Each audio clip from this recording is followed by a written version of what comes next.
Hey everybody, and welcome to Boston Blue Beat Online 2.18. We are here to celebrate 1 year of being online with the 2v2. And I have my partner here, Tux. You want to introduce yourself? Sure. Hey everyone, from New York City, it's Base Tuxedo Mask. Psyched to be here, psyched to witness some amazing Blaze Blue 2v2s tonight. Yes, it should be really hype. We've got a lot of players coming in today, which is pretty exciting to see. At least we've got a lot of the usuals, and we got a couple of new people that are coming in as well, which is super fun. I always like to see the way how things shake up, and with the 2v2s in particular, there's like a lot of like different matches that you get to see, which is very exciting. Yeah, absolutely. We have a variety of players here, including Bernie Nachos, Robo Kune. See who else? I think Adroth, Valkyrie Koji, a lot of well-known BBO names. Yeah, we got Adroth, we got Koji, Ice Cool being around as well. We also are lucky to have Nachos come in this time. They don't always show up, but it's usually a joy to see them pull up. Papa Leo is also here as well for this week with Ziggy. Yeah, I heard he was. I heard that he was teaming with them, and this is gonna be that they're gonna be a barn burner. They're the team. They're one of the teams definitely to look out for. I think all these teams are pretty strong, and these names are so on point. I love them. Yeah, there's a lot of goofy names this time around. So for example, we have the first ones are the Blaze Blue Lore Wiki and E. Yes. Okay, the Blaze Blue Lore Wiki, that's a powerful name. So who does this team consist of? Who are we seeing fight first? That would be Bash and Sate Zero, I think, or Site Zero. I'm actually not sure how to it's Uberho. It's Uber. Yes. Uber's a long-time Hawkman player. Yeah. Hawkman is Jin. We call this matchup the World's Choice. It's pretty interesting. Yeah, I'm not very experienced in seeing. I actually don't see this a decent amount. Uber is definitely a BBBO regular and a Boston regular at that. It was always nice to see, but I don't get to see too many Jins for this weekly, so that's very nice to see some representation. Yeah, it's being a very strong, pretty intuitive character. You don't see a lot of Jin players. But this matchup, I do feel like this matchup is slightly in favor. I think they have the ability and the normal to challenge Hawkman. So Hawkman is never down until he's down. Yeah. Pretty passive round start. People goes in. Nice counter JC. Hits him to the wall, but does not get a conversion. Ooh, maybe tried to go for 2C and the head involved didn't come in, so ended up getting hit with the J2C there coming in. Drop the head conversion. Drop the crouch conversion, but that's another hit. Rolls out though. Yeah, I think that 2A usually picks up. I think they might have mistimed it, or maybe just with the spacing issue right here. Either way, good confirm here for 3K damage. Caught with 5B. This with enough meter, this could definitely be it. Yeah. This like it comes from the super. Goes for Ice Golver, gets an ID J2C, and Robocop takes the round pretty convincingly, actually. Yes. As we've seen, I've seen Jin's normals, his movement options, his overall versatility really coming into play here. He's got a lot of things that he can deal with, and on top of that, this is you have to adjust very quickly with this format because these are all best of one games. Oh, purple, double purple. Uber, chill, calm down. He went for Uber's mad. Uber does not punish that. Uber, unfortunately, does not punish that CDP from Jin. Okay. Nice call. Oh my. DRM. Don't see air throw confirmed though. Let's hope this doesn't come back to haunt him. Very good. Spacing and movement from Robocop. Gets a nice confirm into the EX Ice Car, picks it up, drops though. I think that was too much hits on that running. I call something spicy. Oh my god. OGs and just goes for throw. 2C. Keep it simple. I'm not honestly 2v2. I'm not sure if I do that overdrive from Uber. I mean, he won the round, which is anything else this tonight, but he really could use that now. I think that he can. Oh, okay. Yeah, Judy is definitely a good way to start. Very good. Confirm Uber. Gets 4C. Air throws again. He's like what? He's like what? 7 for 7 or something he's ever to this point. Yeah, he's been on every single one. Okay, Yeah. good confirm coming in. I love watching. See, reset. Oh, okay. Wow. Okay, I've never seen the. So Robocop still trying to do some Pops the burst. Oh, Nice Yaniki's deny. right through it. Okay, that's the next hit is. Oh, with the purple totem. I stand correctly though. Uber takes game 1. So how this 2v2 works is both players play each other and if someone's last, over then that person plays as well. Yeah, so basically, It's not Pokemon style, it's the other one. yeah, so basically, so it's like Waseda. So basically, the first players have played, so we'll now go through the next two. And then they'll play their games, and if Uber's teammate, if Uber's teammate Squish loses, then Uber will fight the winner of Squish's match. Yeah. Basically. So we're just waiting on the last teammate to just kind of pull up. So Uber is on pass, and then we just need Robocop to pass as well, and we'll just wait for their teammate to pull up. That is a powerful name. Robocop is a powerful name though. It has like an aura of bro energy. Yeah. Yes. So Small Squish, pretty solid Viki player. They've come pretty far from me from when I first saw them in Boston Blue Beat. Yeah, they're quite good. I really like to see Squish play. Oh, I think there's just a little bit of... Oh, right, I forgot. So Site Zero and their teammate are at the same console. Okay, that's the thing that I forgot. Yeah. So they're on the same console, so this is a completely different person. Don't worry. So they're playing Platinum, I guess. Wow, okay, this is surprising. Yeah, so Platinum, extremely interesting character. She has a lot of normal guy qualities, so to speak, but she also has a variety of interesting and diverse items. Yeah, she's got a lot going on with there, especially and like with her combo structure. It's really open-ended, and you can do so many different things depending on the item and what confirm you want. Yeah, she's like a one-button DP, various projectiles, an instant overhead, a cat hammer, which is very notorious. So, but a BBCF, okay, starts off with a very cheeky hard card, nice counter hit. I just feel like the cat hammer is extremely good for neutral, pretty easy confirms. And bubble. Squish gets caught with ball. Yeah, I can't be doing that. It goes up at 2A, takes him to the corner. Now you gotta deal with pressure. Oh, caught with the throw. Nice conversion from Platinum. DP. PRC, let's go. Okay, reset. Can't every for meters, but okay, I knew that that's when he was coming. Okay. Oh wow. Okay, have to be mindful of the super though, and gets hit by the EA, yeah? Yeah, they didn't confirm it properly. They had to do 3C to go for that confirm.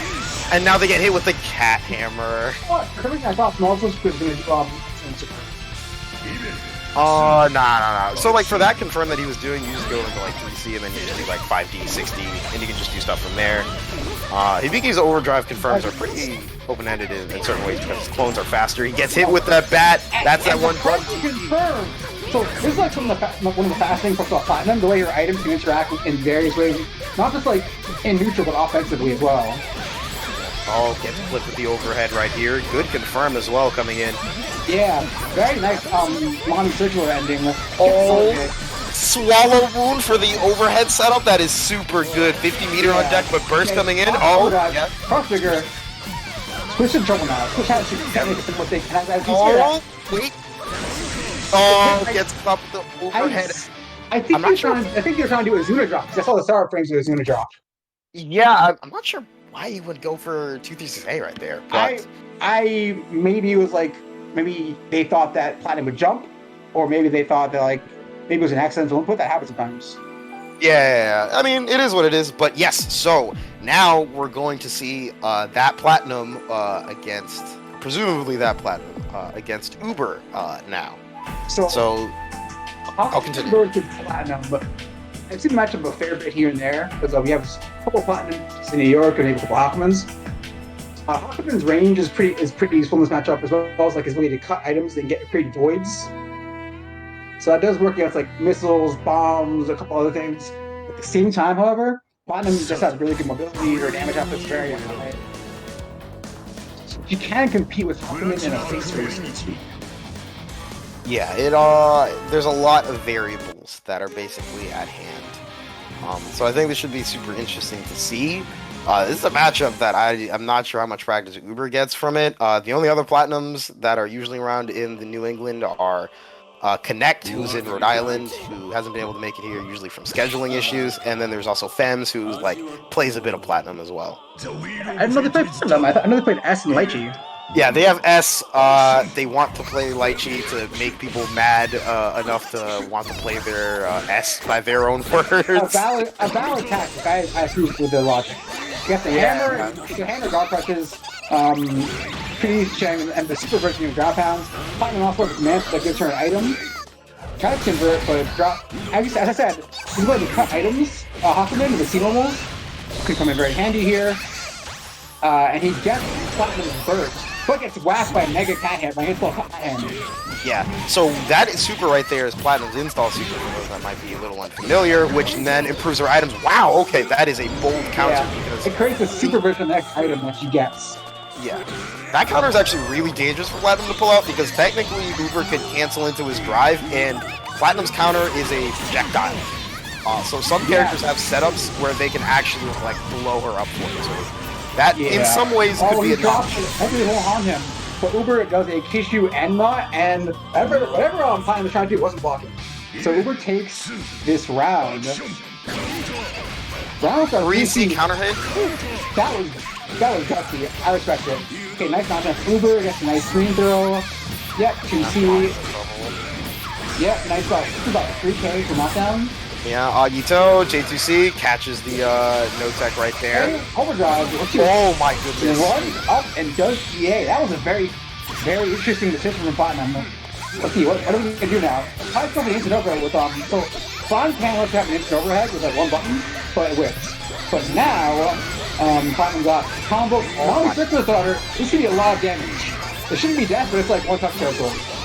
Yeah, this is easily like next hit will kill. But overdrive is on deck for Uber. Was he gonna pop it on the burst? Okay. No, I wouldn't. Okay, he holds off his burst. He can make good use for the next round. But that was a very interestingly structured offense from Platinum. Yeah. Hakumen 3C beating up Plat 3C. Oh my goodness, that's a bold bat right there. Oh my god. Yeah, that could have been like Hakumen's punish damage is legendary. Yes. Nice Kishu Enma. Nice. I think Platinum was an odd Purpose too. So. I think so. I can't remember. I haven't tested it. Platinum. Oh, purple! Don't do it. Oh, is he gonna do it? Oh my god! I really. Okay, one hit left. But nice on deck for both people. Active flow as well. Okay. Oh, okay. Just jump out of the EA. Very good. You gotta be aware of Hakumen's Yanagi. So a moving counter that catches everything but throws. It has a certain duration on it though. Yanagi is very much so that like I'm going in, you're getting hit, or you're blocking. Like hold that. Either stay there and get hit, or jump out of the way. One of the two. Yeah, but either way, either way, Uber and Squish take the first set of the stream matches.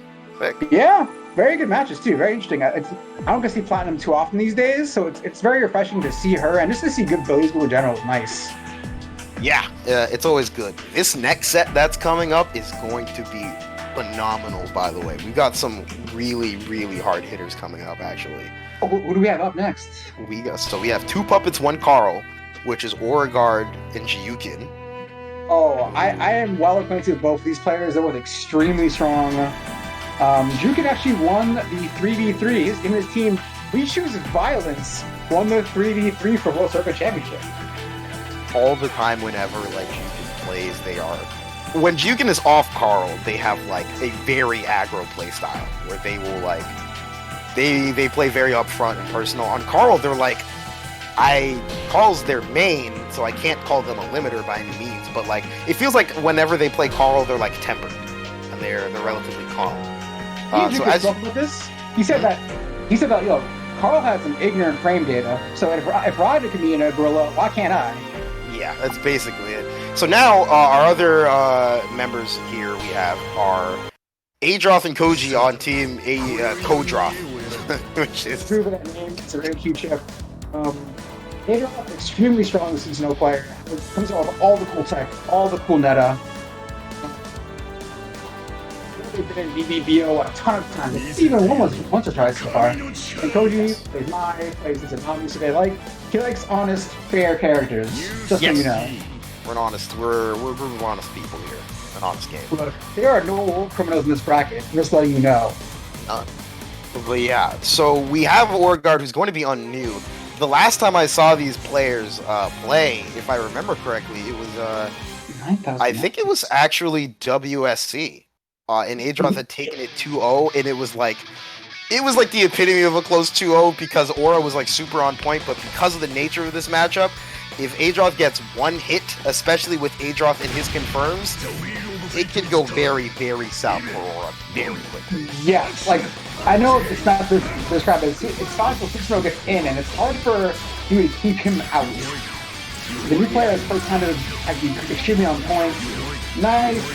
So nice facing, a nice neutral from Orgard, just keeping Adolf out. Adolf gets 6A, runs in, gets knocked down again though. Yeah, this situation is super, super good for New. You're zoning out Susanoo, you're setting up your gravity seeds, you're getting caught up by your 4Ds a good amount, but that 6A is on deck, but still manages to clip Adolf out of it. Like, you just have to kind of like play very patiently in the level ahead and chip away at Susanoo. Right now, Adolf is slowly making their way in. When I tell you it is extremely tense, oh, that's such a good legacy edge with the purple throw right there. Oh my god. Let's go. Nice conversion from Orgard. This is going to be solid damage. Next hit will definitely kill. Oh wait, are we killing earlier? Yeah, go super. Oh my god, wow. I always get surprised by that. Oh my goodness.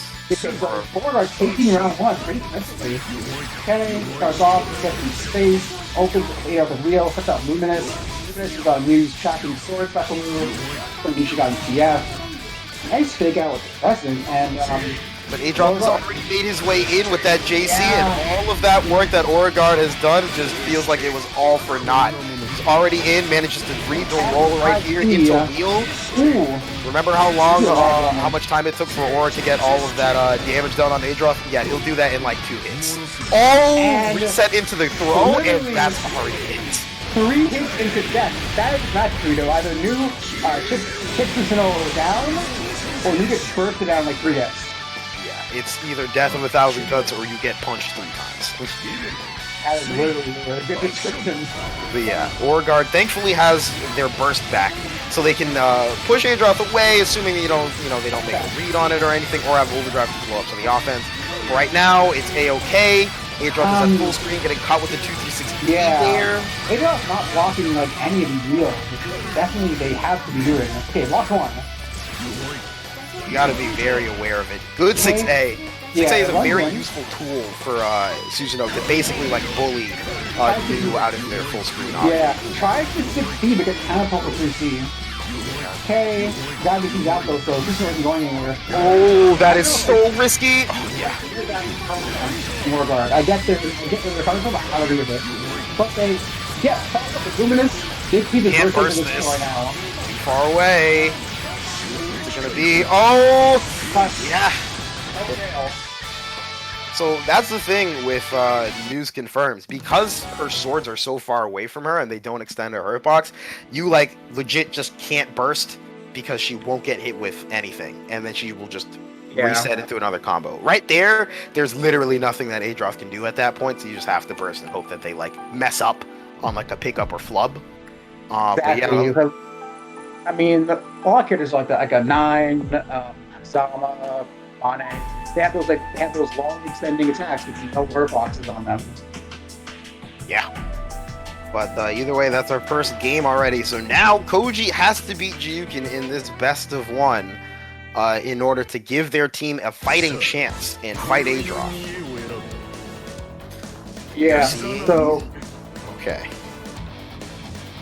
So... Jiuken, obviously, very well known. She's a strong ball player. Koji with Izanami, this is an interesting matchup. I haven't seen it terribly often, but I do think it's pretty even. I've not seen this matchup in ages, actually. Jiuken was has not been able to, show up for a bit of BBBOs as of late, so it's been nice to see them again. I'm not sure how many times they fought Koji. I'm not sure how much, but I know they played a couple of times, but either way, here we go. First to one, Carl versus Zanami. That sounds extremely volatile. yes. So this match is going to probably ride or die on the momentum of both players, just based on Carl mixing you and you having to adjust on the fly, or Izanami basically doing the same and destroying Carl and forcing him on the back foot. But I think this will pretty much live and die by the neutral. Oh, okay, 3-0, and Koji burst immediately, not wanting to lose any momentum. Gets hit Ada, but gets tagged by Carl for his troubles. Very good in movements and awareness, situational awareness and Jukin. It's a punch hitter though, but manages to swap Koji out of the air. Good doll movement there as well, bringing Ada in during that entire block string. And already, no, because Ada actually got disabled, so he can't continue his confirm. So now it's all Koji's turn, but the overdrive, 6-8 whiffs! Okay, but the Ada's back now. Slides in, not anything can happen. This is so risky. Yeah, he gets poked out. He can twirl out. Like his father, he has, he's a bit of a spin. Yeah, a little bit. He's a bit of a dancer himself. Yes. Okay, tags Carl, so flip would have not come out. Nice pressure from Koji. Cuts out bits. Oh, stuffs Ada, but doesn't get the hit on Yukin. He goes for the delay overhead. This is going to be really bad. Bursts on deck, though. Okay, Rolante's out. Doesn't get confirmed. Wow, the slide hit Ada, and he confirmed off that? Such a Koji's confirmed here is so nice. Let's go. That is a beautiful hit confirm. Oh my god. Caught the no tag, no dangerous defense. Ada's still offline. But now he managed to bulldoze their way in. OD's on deck. Will they bait it? Oh yeah, Koji has to burst. Okay, now he's back in neutral. Let's see what he can do. Another beautiful hit confirm here. Okay, second wheel.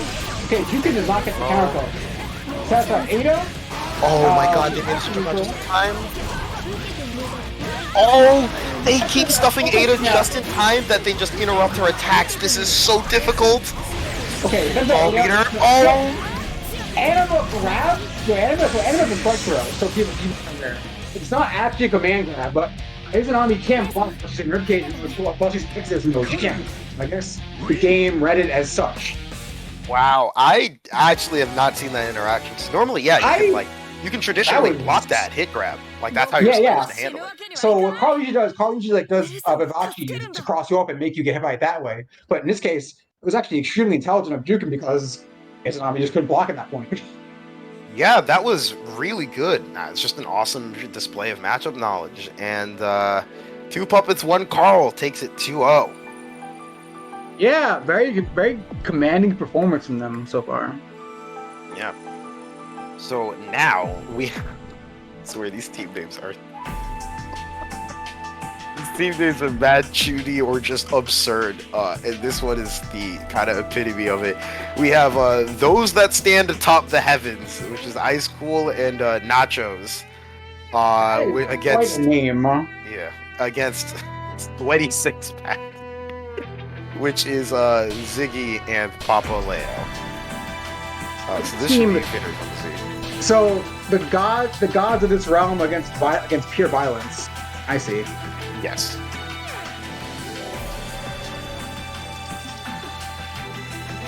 So this one should be very interesting to see. We haven't seen Nachos too much for BBBOs. They showed up like about once or twice. I actually have never seen Leo for BBBO either, so this should be very, very exciting. Yeah, I don't think Papa Leo is empty too often, but I know she's a very common presence in BBBO. I've seen her a ton of times. She's always I think she's one of my favorite players here to watch. She chooses violence every day. Ziggy is definitely the type of person to play very, very aggro in your face and try to cause as much mental damage as possible. I think hold on, let's double check on the first players of this. Okay, it looks like it's going to be Ziggy and Ice Cool that are going up first. Okay. So this should be a very interesting match. Ice Cool, very level-headed, very solid snow player. versus an extremely aggro and off the wall Azrael. I do think that's like one of the more optimal ways to play Azrael. You can play like really solid, very by the book, or you can just go Unga Bunga. To be honest, I prefer the calm, patient play style of Azrael, but I do too. But this is also very entertaining. this is amazing to watch. I love watching Ziggy play. They are the type that do a lot of crazy things, and they also try to go for some really cool confirms. So I'm very excited to see it. In Ice School, of course, he's been on a tear through net play. If you've caught any net play CF tournaments, you've probably seen Ice School run through people in brackets. I've seen high school do win a number of BBBOs, and a bunch of others do really well in a bunch of other like brackets as well. Yeah, definitely a force to be reckoned with. They have been around. Wiggy, I'd say she plays Azrael like Azrael would play himself, which I approve of. That's actually a way to describe how she plays. Keep in mind, this is best of one, so anything could happen with this matchup. There's not much time for the show. Extremely volatile. Great opening for Ice School. Got Grand Viper when I was thinking of Central Seal at EP. Just very excited to for sure. Very cheeky 6A. And overhead. Very good idea from Ziggy. She gets some replay. Gets herself on the corner. Yeah, while Azrael OG isn't necessarily one of the strongest ones, it's still a very solid option and will keep weak points applied throughout its duration, which is very good for if you want to keep pressure applied on somebody. But Ice School, very calm. Okay, so Valor is 5 frames, that's why I traded away with it. So Ice School is not bothered at all, and this walks up magically linked to Ziggy and kills her. Yeah, so Ice School, so Susan 05A is a very, very powerful tool on Oki because it's an amazing way to like check for certain tools and OS around them respectively. I believe on here that if you hold 4A, it OS is the most confusing. Yeah, something along those lines. I know that they're like Ice School and Adroth in particular often go for like a 5A like super input OS. That is an amazing confirm. Oh my goodness, I wish they His first, but yeah, this knows very good overdrive on the Goose Valve. So yeah, Azrael is a really good frame data, really good button support. So a lot of stuff that has a fair bit of recovery on whip. Pop the orb, all the orb is a very powerful tool because it's such a good hitbox to just throw out and wait for your opponent to run into it. Yeah, combo. The scrolls in the Deadly Rave, and Ice School takes over Ziggy pretty convincingly. Yep. On.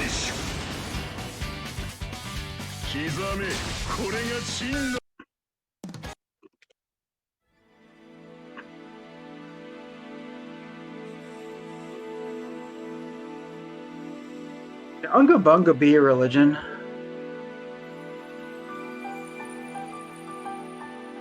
I think you would find a lot of people that are willing to practice that. Yeah, just call me a man of the spirits. I think that is valid. Okay, that was a great match. Yeah, that was very fun to see. So now we got Nachos and Papaleo. Nachos plays Ragna and also plays on the Phantom. I'm not sure who they're going to go with. Papaleo plays a bunch of characters, including Ithioi, Naoto is their main. So okay, Ragna versus Naoto, the essential matchup, and probably my favorite intro in BBCF. Blood Edge experience is certainly real. We've seen this matchup in particular time and time again. To be honest, it usually ends up being like Joker and Edge or Oni and Edge. Yeah. These are two completely different players on it this time. And tonight, Joker and Edge are teamed up, so you can't see them fight, unfortunately. Yes. I'm really curious to see how Nachos and Papaleo end up playing. I actually have not seen Papaleo play like ever. And Nachos is a very interesting Ragna because they'll play like super calmly and then will immediately pull something wild like mid-round that will like utterly confuse people. So it'll be interesting to see how this gets going. I mean, this matchup definitely is.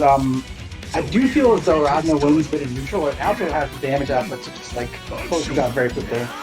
Okay, Papaleo very cheeky and nice confirm from going Nachos. Knocked out Memory Edge, about 3.7. Yeah, that is a very, very good start coming in from Nachos right here. This is also going to be good damage of all. This is going to be like 3.5 or so. It's super good. 3.8, yeah. Probably Ghana Hades, the definitely unblockable. Hey, good pressure from Nachos. RC? No. No, doesn't Leo just pushes buttons. Nice conversion from Leo though. Now the comp is a little so stylish. And Enzo, I'm not sure how to do the super, but he got the corner, so. Yeah, I think he wanted the corner carry and a little bit of the damage. I'm not sure about the Oki on Air Smasher, but that makes sense. I don't see that. Oh, very, yo, that offensive DP. Okay, RCs tries to do 6 Cs. That's plus on block, but it's very risky to do like that. Okay, RCs the 5K to get the cockpit. This should be dead. Yes. Looking burst. Yeah, he's not gonna burst here. Oh, just barely alive.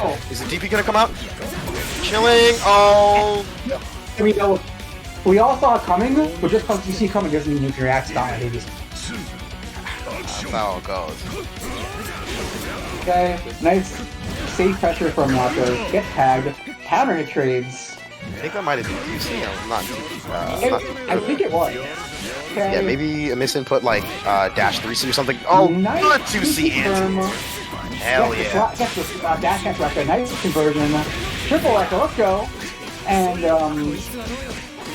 okay, Nachos gets an ID confirmed. This DP like it though. Papalayos. I like their spunk. Yeah. Oh, that was really unfortunate. Oh my goodness. Good confirm with the air gauntlet Hades, and we're already at the corner.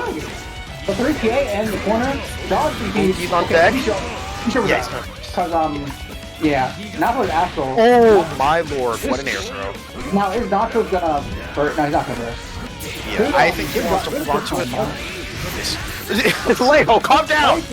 Yo, this play from this is definitely actually choose round. Very good 2 here from Leo when they take round 2. Staying alive to keep their team alive. But They really wanted to catch Nachos lacking. Good match coming in from Nachos right there on the dash cancel. Yep, locked into DDP as well. Follow up after the I think he's gone for a better route personally, but that's the corner now, and there's the damage, so that's good air throw as well. Yeah, very good effort by Nachos. Nice conversion too. Look at this fucking too. 34169. Okay. Good match coming in from Papaleo now. His burst is going to be coming online within probably 1 or 2. Oh, the DP coming in from Nachos. And he gets clipped low. Yeah, and takes it. So Team Ice Cool and Nachos taking it over Papaleo and Ziggy.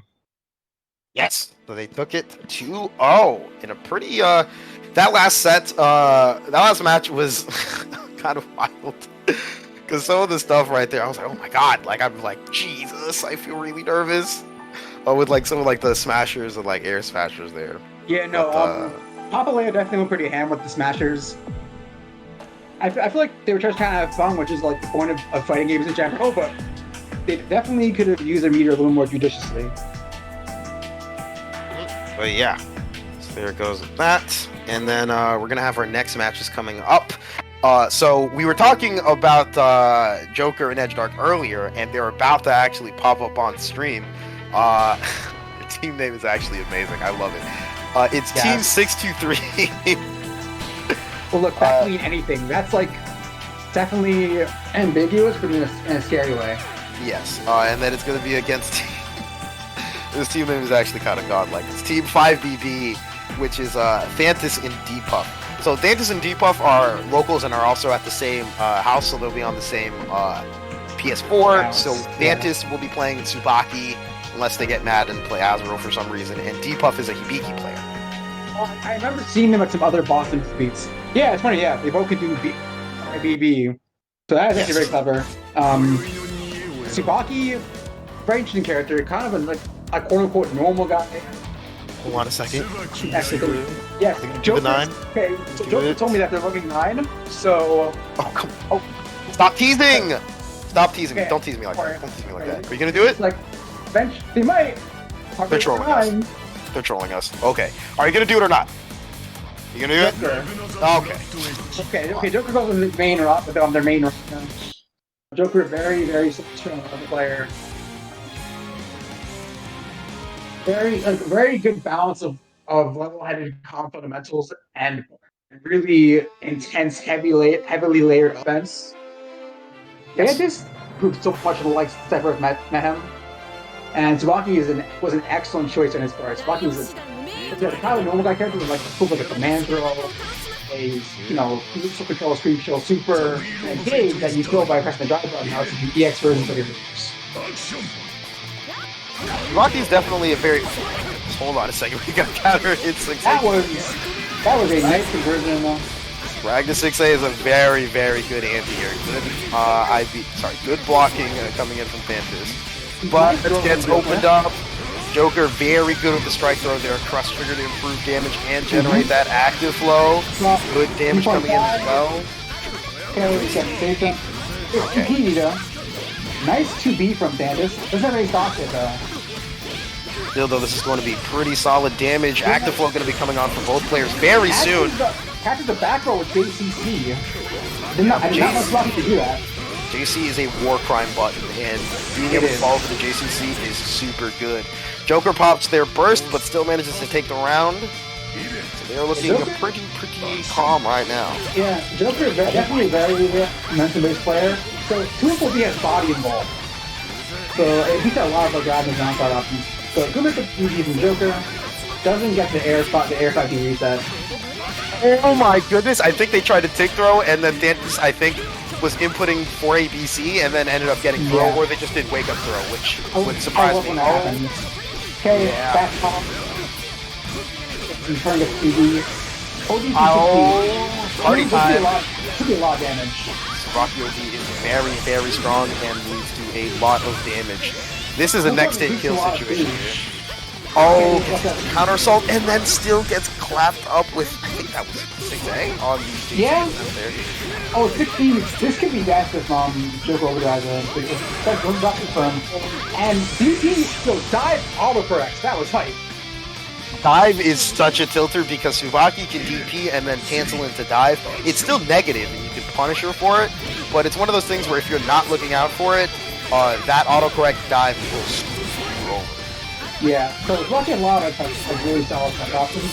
I know 2-4B was the best one Fantasy could have chosen, but very good awareness on Fantasy's part. That's a counter at 2-4B. Yeah, not sure if Joker was looking for overdrive instead of burst there, but it is what it is. Dantis has a major overdrive advantage. It is a very, very solid button. It's a tilter. Oh, that was a 6A attempt. Gets a side swap? Oh my goodness. Oh, accidentally puts themselves in the corner though. Yeah, it's not a good push for Joker. We got the nice 5D, air 5D hit. Converts it to like, 3.2? Yeah, solid damage here. Yeah, runs up and just goes for throw, triggers Dantis' active flow. 3CC just is. 3C, very awkward to punish at times. Yeah. Oh, Dantis is being patient. This won't be death. OD, but they... This is the second time this happened. People are getting purple thrown left and right. Damn. You hate to see it happen. Yeah. You hate to see it, but you also love to see it. You love to see it. Yeah, those are some push-ups right there going in. Yeah. So Joker takes the first game of the set for his team. Next up, we have Edge Dark versus Deepuffs, right? Yes. Deepuffs. So, hey, Naoto versus Biki. Remember when Naoto was revealed to be a very simplistic, basic character, and Biki was the difficult, complex one? How times change. Remember, folks, Mori always lies. Yes. But right now, so this matchup, I don't think I've actually seen it before, which is kind of weird to think about because both characters are relatively common. Just a second. Yeah, I've seen it a fair number of times. I've seen it like once or twice in BBO. When actually, I saw BBO at least once, and I think I saw it in WC. Wait, they're going Mew? I didn't know Deepuffs had a Mu 12. Mu 12, extremely slept-on character, very interesting, very multi-layered. I think they were just setting their controls. Okay. Overreaction. I get mixed by that so much. It's actually really embarrassing. It's alright, I got hit by the mix too. Neither of us blocked, it's alright. Yeah, I definitely got hit by the overhead. But yeah, this is going to be Hibiki Naoto. Both characters are capable of very good damage, and both have pretty solid pressure as well with their tools. I'm curious to see how Depuff will manage around Edge as well, because they are definitely one that utilizes Naoto's tools in neutral very effectively, and Hibiki is definitely capable of catching people out when they're attempting to, maybe not be cheeky, but they're attempting to kind of just like space out and feel things out. I'm definitely happy to see Edge Dark play though. I love watching them. Love seeing this character as well. Okay, opens them up. Nice conversion from Edge Dark. EX Raka. Now this is going to be very, very good damage here. Okay. Okay. 5-8 check. I don't agree with that burst from ups, honestly. But they managed to stop Edge Dark's 2C. JC, the God Bomb. Oh, there's that 4BB. Gets everything. The overhead. Drops the conversion, but okay, almost there. Oh, what pickup? One of the hypest conversions I've seen tonight. That is super cool. Okay, blocks the DP as well. Blocks the charge JD. Okay, yeah, we are chilling out. You can't get hit by that because that will be death. Yeah, it's a lot of damage. Ooh, that's 6A. Wait a minute. Active flow in 50 meter? Yeah, you're gone. That was 5K. Yep. Edge Dark showcasing Naoto's explosive damage potential and taking round 1. Back to flow on deck as well because he didn't burst. That means that his damage gets amplified that much more. Gets caught with the charge JD again on 4. Charge JD leads to an amazing amount of damage. 4.3. Oh, that baited the DP as well. Is he gonna bait the? Is he gonna bait the E first? Oh, he doesn't. But Default's in a very dangerous situation right now.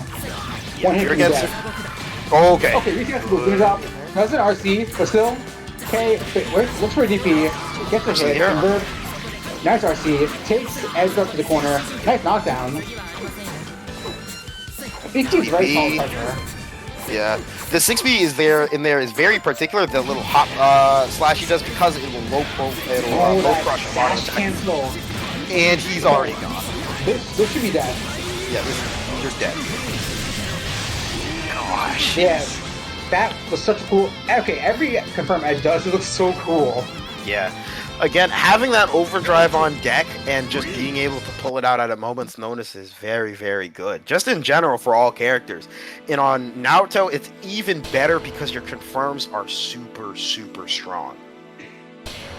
Yeah, absolutely. I mean, like I said, his damage output is so high, he can definitely kill you in like 3 touches.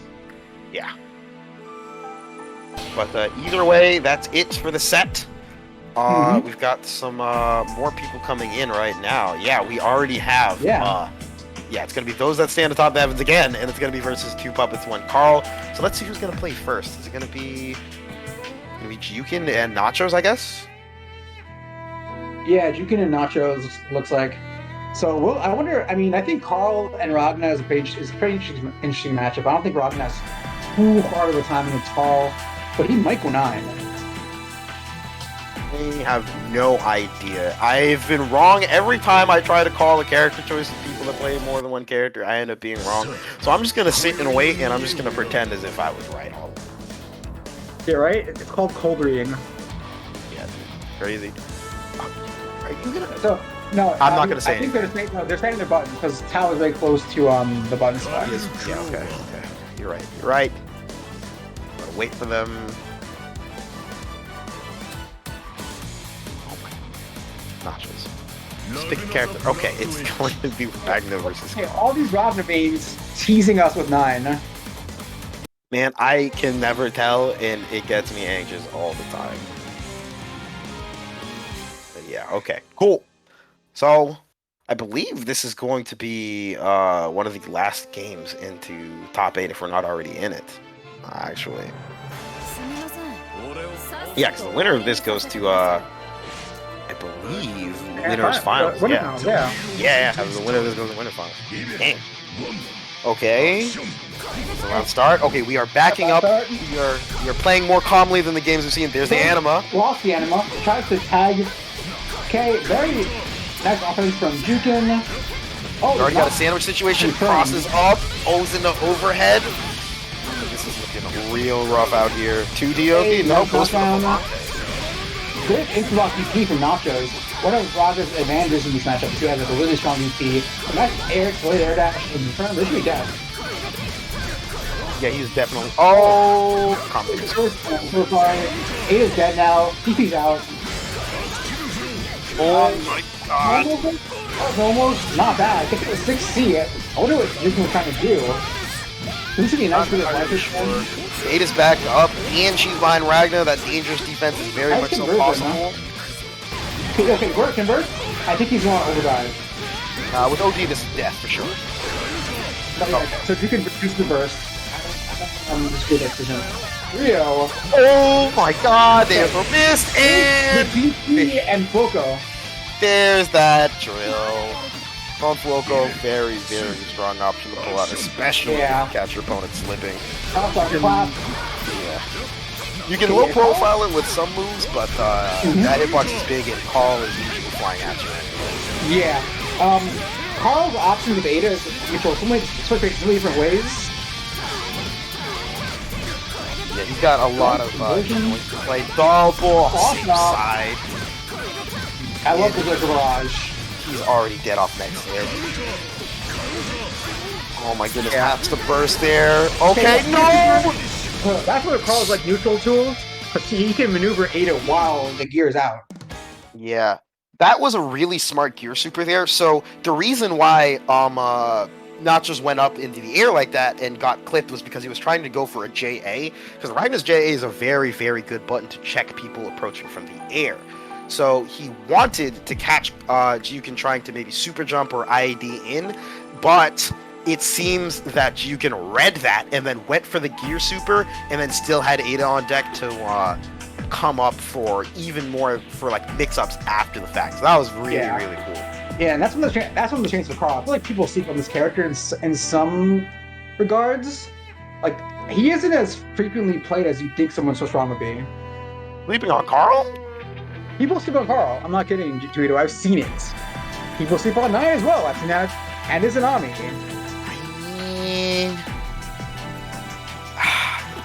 People have wild opinions sometimes. I actually trust that fact. Anyway, we've got more Susanoo versus presumably more new with Ice School and Oragard here. So this would be a very interesting set. I always like to see the differences between how Ice School and Adroff play. Okay. Yeah. Is Aura gonna... If they go for some fancier tech and some different choice to neutral. Ice School is just very, I think, very methodical, very focused, very by the books, if that makes sense. They have a mic issue on deck as well. I think that might get sorted out. I'm not entirely sure. I remember that they had a slight issue with this last time, and then we like couldn't figure out what the issue would be. But it looks like it's gone, so that is nice. So yeah, well, for the most part. Childish. Okay, song choice, in my opinion, is very important. Reincarnation is a solid choice. So, like we saw earlier, what this matchup can be is either the death of 1,000 cuts or it's over in 3 like nuclear hits. Yeah. So we've already seen this before. So this is very much so just like a difference in like styles at this point. If I remember correctly, Oragard had taken it over Adroff. So we'll see if Ice School has something to say about it. These two are also from the same region. These guys are both Indiana. So this should be a good connection, I hope. Yeah, and these guys have played each other a good amount. Aura, in particular, has been very, very good. They've been playing for like a year. They came from like Smash. They're amazing. Yeah, they came from Yeah, they came from Smash 4. It is absolutely bonkers. Okay, early burst forced out from Orangard. Very understandable. You've seen it in the last set. That could easily be done. Yeah, 100%. Okay, really good mobility from High School here. That's in. That's the J started. Look at that. Look at that conversion. Yeah, this is already really good, and High School managed to bulldoze their way in very, very quickly. Wow. Now, Treble still Gets hit with a 60 on his wake up. That is definitely rough. Yeah, so 60 on one of his various overheads. Definitely got to watch out for. Susanoo runs speed very quick, so you gotta be very careful if you want to keep him out. Nice pressure from Oragard. Useful ability to teleport to get some space. Similar to a backdash, also can respond. But now they've cornered themselves. Yep. Oh my goodness, the very, very good command dash right there to get out of the corner. We're back to neutral, but I sprinting forward. Yeah. Susanoo dash has a very long startup for those that are unfamiliar, but it is very fast once he gets to moving. Once it gets going, he is hooked for you. Oh my goodness, Aura's low-key so lucky that they didn't take class earlier. Yeah, and now he has Vampire spin lock and more acceptable super combos. He has level 1 Sonic spin dash. He's definitely kind of based kind of on the defensive option. Oh, we're going to get some space, and now they're back to their usual game plan. Yep, they are very close, which can be awkward. Still the 5v straight and 5v, that is nuts. 6B, okay. counter assaults does not want to have to deal with those who don't know, 60 is actually a guaranteed overdrive punish on Susanoo. Okay, very nice conversion. Nice little conversions from Orgard. Well up. Good luminous right there. Yeah, caught with the 4D. So they needed. Yeah, they were going to pop RC to finish up that confirm. And this is looking very, very close. Overdrive on deck for both players, and Orgard takes this. His team is going to win 2-0. Yeah, it's going to be a really interesting outcome. Okay. Well, check that Gracie in his face. That was very risky on Orgard's part. Yes. News hitbox goes very, very low during that animation, but simply put, Susan has massive buttons. Yeah, 5D, 6D, all of them are pretty big. Nice conversion in the puck figure, so Susanoo will now have Grand Viper, so they can get great conversions off of angle. And something I should have done to show for as a mock-up. I think Orgard was trying out with back after release block, and got trapped. Sometimes the game does that. Yeah. Okay, we're backing up.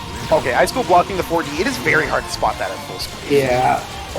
On or off that play, it's a guy like Watch Dude, it's just some weird jump throws. Yeah. Oh my goodness. Hor's getting clipped. Okay, man, just goes back in neutral, sucks out Wheel, RCs, puts out Luminous. Yeah, Ice School's blocks have been super solid. They've just been able, so they're forcing Orgard to either go for risk or mix-ups or pop that RC there. And pops over RC dash. This is almost that. This is better that. Yep. Yeah, easily dead. So that'd be great for the style, and Ice School keeps the team alive. Yeah. So now Ice School has to fight against. So Carl versus Susanoo. This matchup sounds like it can be, like it's very momentum-based, very volatile, and with either character like ending the other one's life very quickly, like Carl with his loops, his set play, his armored options, and Susanoo with these humongous buttons and incredible damage output. Yes.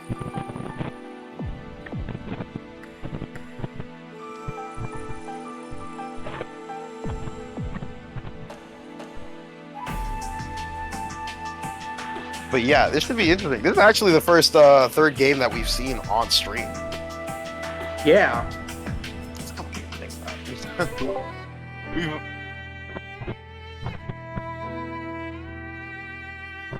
Oh, the voice on high says that I am capping.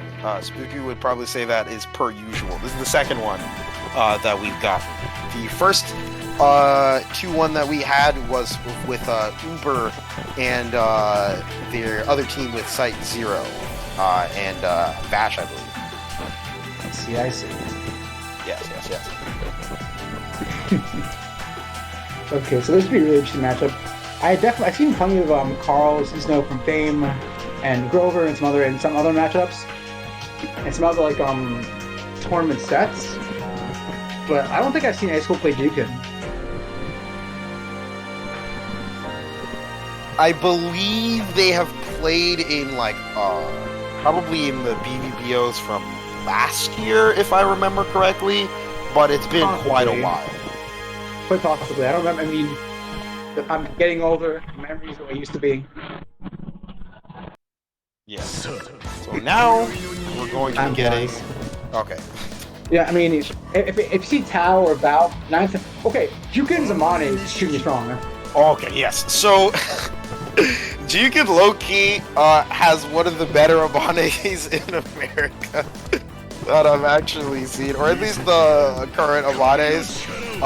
They are very good on this character, and let me tell you, it will definitely take you for a ride if you're not prepared for it. Amane is much, much rarer these days. Yeah, it's almost like, it's unfortunate because I feel like he's an incredibly strong anti-meta character. It doesn't get enough play or exploration to really reveal his true potential. Yeah, I feel like there's a lot of things that can be done on Amane. He's very interesting. I think he's one of those, yeah, again, like just one of those like sleeper characters that has a lot of really strong potential. But coming in with the JB right there already from Amane. My pressure is extremely strong. That's a conversion. Good Oh my god! If he got caught up with the 60, oh my! This might be the round right now. This could be easy. Just on. Monty's damage output, and so, okay, very good, yeah, that's a character punish.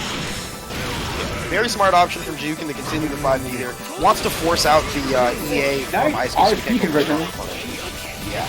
And on top of that, he's already got level 3 drill, so this is his strongest drill. So that means he's going to do massive chip damage. Counterassault, yeah, has the counterassault, but it's still a very bad situation for Ice Cool. 6A, so minus 6A is a little on the slower side, but it's extremely active and very large. Yes, it has a lot of people on top of that. Ice Cool already has his burst back right away. Holy crap, that literally was gone for almost only like 5 seconds. Yep, okay. Yeah. Ice Cool, I'm going to go for the 6A just to get their DP, but the problem with that is because Amane can go into stance and then build up his drill level, and on top of that, his A swap sides. Drops it. Like I said earlier, cancels. Okay. OD through Susanoo 16, you guys want to DA punish. Okay, gets a counter hit. Nice conversion from Jukin. Oh, he jumped away and then Ice Cool went for the first. That is tragic. Amane's combos are amazingly bursty in these situations. Okay, last hit situation. A-okay. Gets opened up by the 6C. Rough. With the seals unlocked right now, Ice Cool is capable of a lot of damage. Jukin with good blocks here. RC. Blocking. Hot jumping. Jukin burst 20 to escape around. Almost hits him with Gekiren. Okay, so 2C will often catch rolls. Jukin has to be very careful here. One mistake can cost the round. Okay, just getting his drill back up. Oh, he hit him with the wheel, but it converted so awkwardly. I've never seen that happen. Oh, and then he just... Ice Cool, staying alive, first almost back with Sky Dash.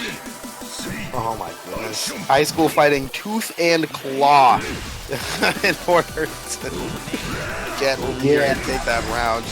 And they have the burst advantage on top of it. Amane's forced to block. They don't have any meterless reversals. Okay. Get that inside the corner. Yeah, this could be definitely a troll button. Oh my, what a clash. From Jukin. Push out. Gets an extra ulti, gets conversion. Oh, you did not jump out of 60 in time. This is rough now. That's like 4K. Yeah, 60 is extremely important to avoid at all costs. Otherwise... Yeah, tags him within that though. Could be a lot of damage. Very good for him as well. Good corner carry. We're already on the other corner at this point. ODs. Yeah, counts blocking the corner. Okay, RBs retain pressure. We're at level 3 drill. Anything can happen now. Oh my goodness. That's so risky. Gekiren reset. Gekiren catch. Jukin's playing it back. He knows that they have the life lead and that Susanoo's forced to approach. This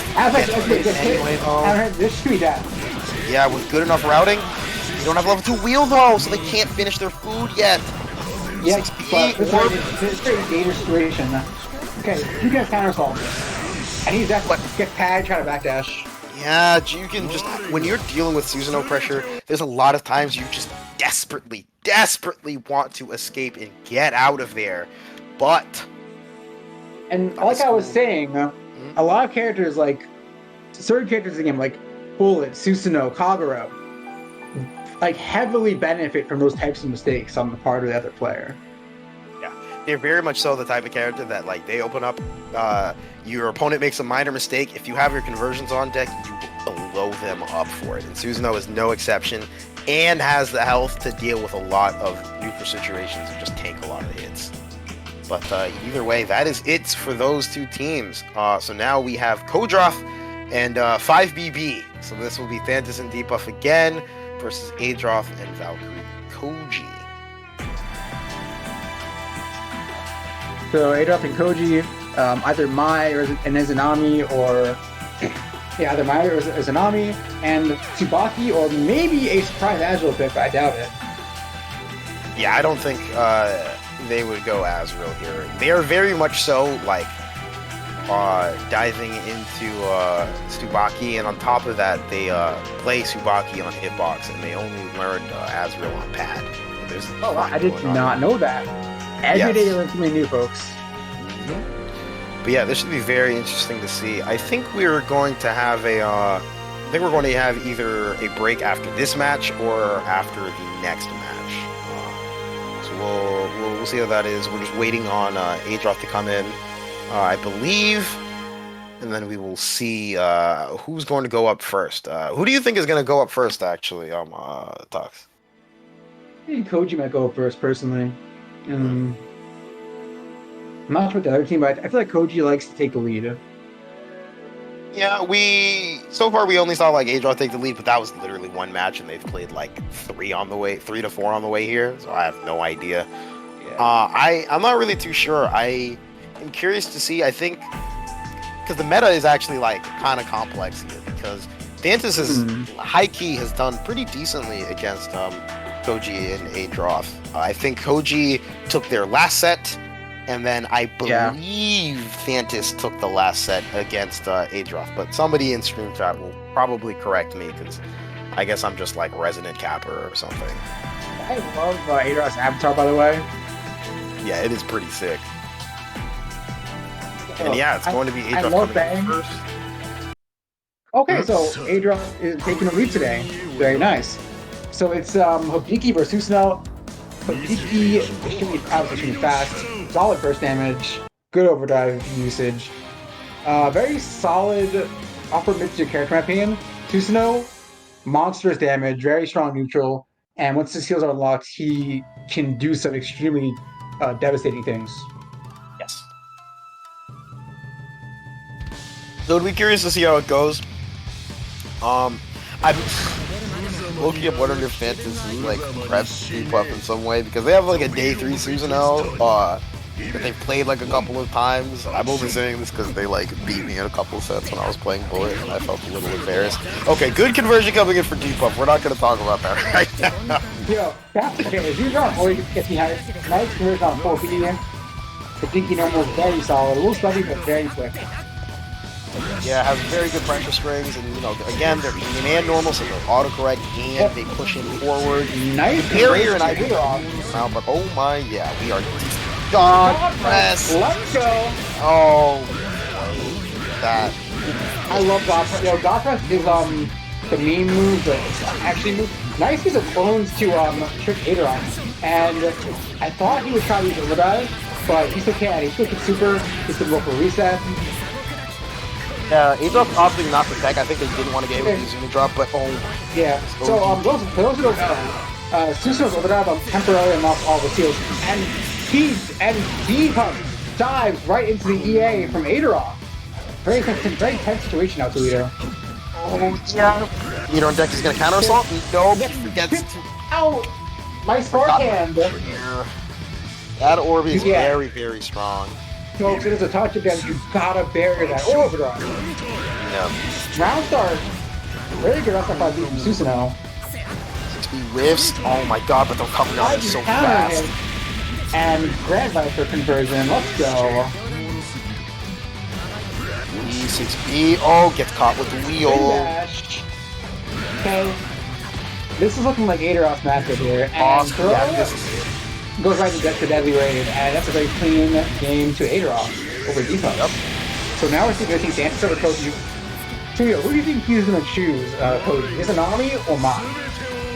Izanami. I've seen them go Izanami against Thantis' Tsubaki, pretty much for the most part. So I would assume that they're going to start off with Izanami. That's a good thing. That's a good point, actually. Izanami, I think possibly the strongest character in the game. And definitely a very interesting matchup as well.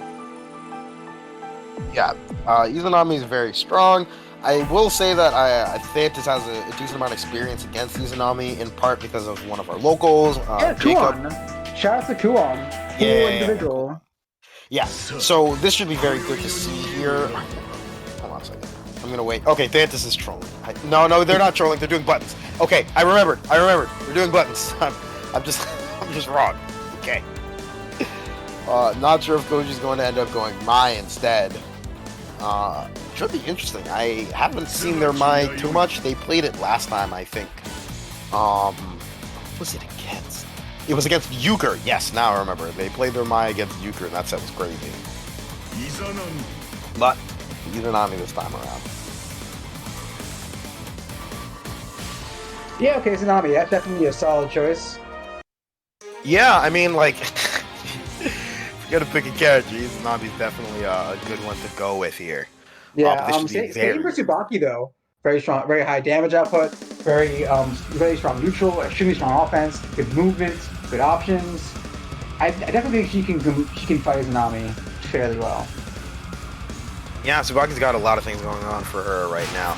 So I think with this being a best of one, this is going to be, again, like all other best of ones, very momentum based, and it really all depends on how well the first neutral interaction goes. Yeah. Okay, Koji backs off, sets out Crown, full pressure. Sanchez finds the anti-air. Yeah, wow, I've never seen an anti-air like that. Very nice conversion from Sanchez too.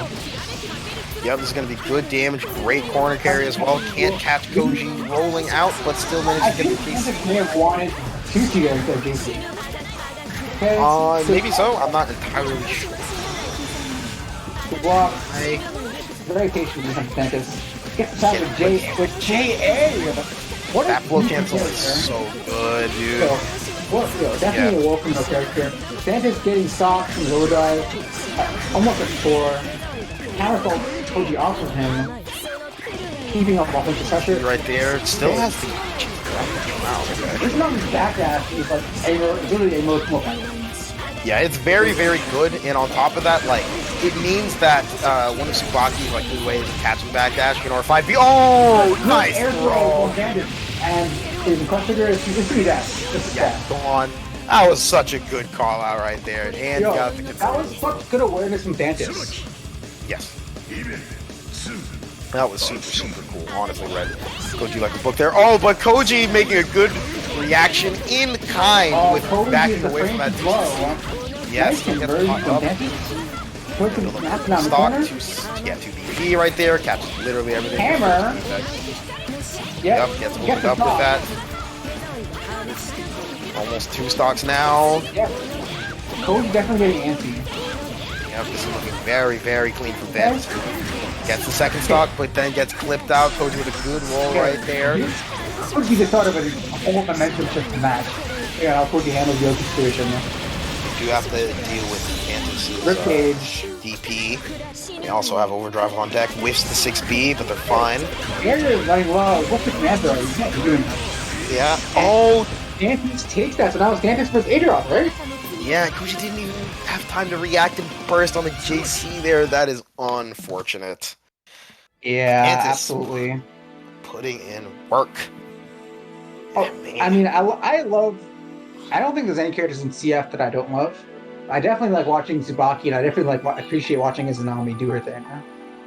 Yes. Very, very good characters, and they can do so many things on a dime. It's actually nuts.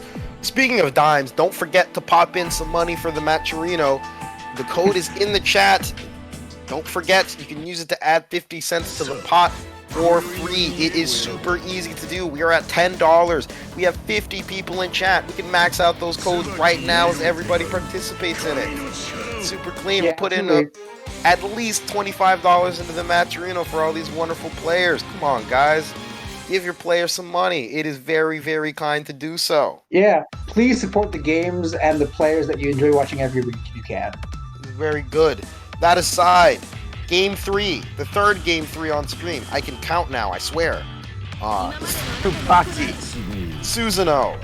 So, let's get it. Some would say this is a clash of gorillas. I won't contest that claim. Okay, I will say with Dantis' playstyle, it's definitely contestable. Some, I would say, oh my goodness. Very nice conversion from Adolf. Yeah, super. Solid pressure. Dantis picking opportunities very well. Not for the conversions, but still getting connected blocks. And yeah, that's why it's here on block. So you definitely should not take that position. Nice 6A. we're going to get some good corner carry off here. Try to 2B in order to catch maybe the late tech or something. Nothing happens. Spread up 6C. That was so ballsy. That was so courageous from Adrock. Some of these players, okay, maybe I was. Okay, so fun fact. Tsubaki can cancel EX into another on whip. Right. You can also cancel some of her specials into the EX versions as well, if I remember correctly. So there are times where you can get some very wild situations where Tsubaki just whiffs a bunch of specials in your face, and you're just like, oh, please stop. I mean, Tsubaki also can whiff certain normal Gatlings like 2CC, as you saw there. Yeah, Tsubaki has so many. So nuts. Oh, very nice 2C counter hit from Adrock. What's he gonna unlock? Let's see. Okay, unlock Grand Upper. 2.7k on round start. This could be a lot of damage too. This is very much so all that you could ask for as a Susanoo. Yep. This hit probably super? Yeah, this is, it's too much. There was too much hits on this. There was too much hits on this guy. Yeah. Okay, nice caught out with the knife. Nice frame trap. Doesn't convert though. Gets mashed out by 2A, and Adra takes the round. Very convincingly. That was definitely a Susanoo round to the very end. Sometimes you got a 2A and mash out of pressure. Oh my God. Every time I see Spotty flying to JC, I'm like, please don't hit me, dude. Nice conversion. 6A, crouch conversion, about 3K, and it's nice to get a stock here. Yeah, wow. 6As are putting in a lot of work. I don't know if he's going to spot a single one, but God, that anti-air is so and that's 6C in the sword. This is a lot of damage. Yeah, that is a very, very strong seal to get. Oh, Ross. Has the burst. Yeah.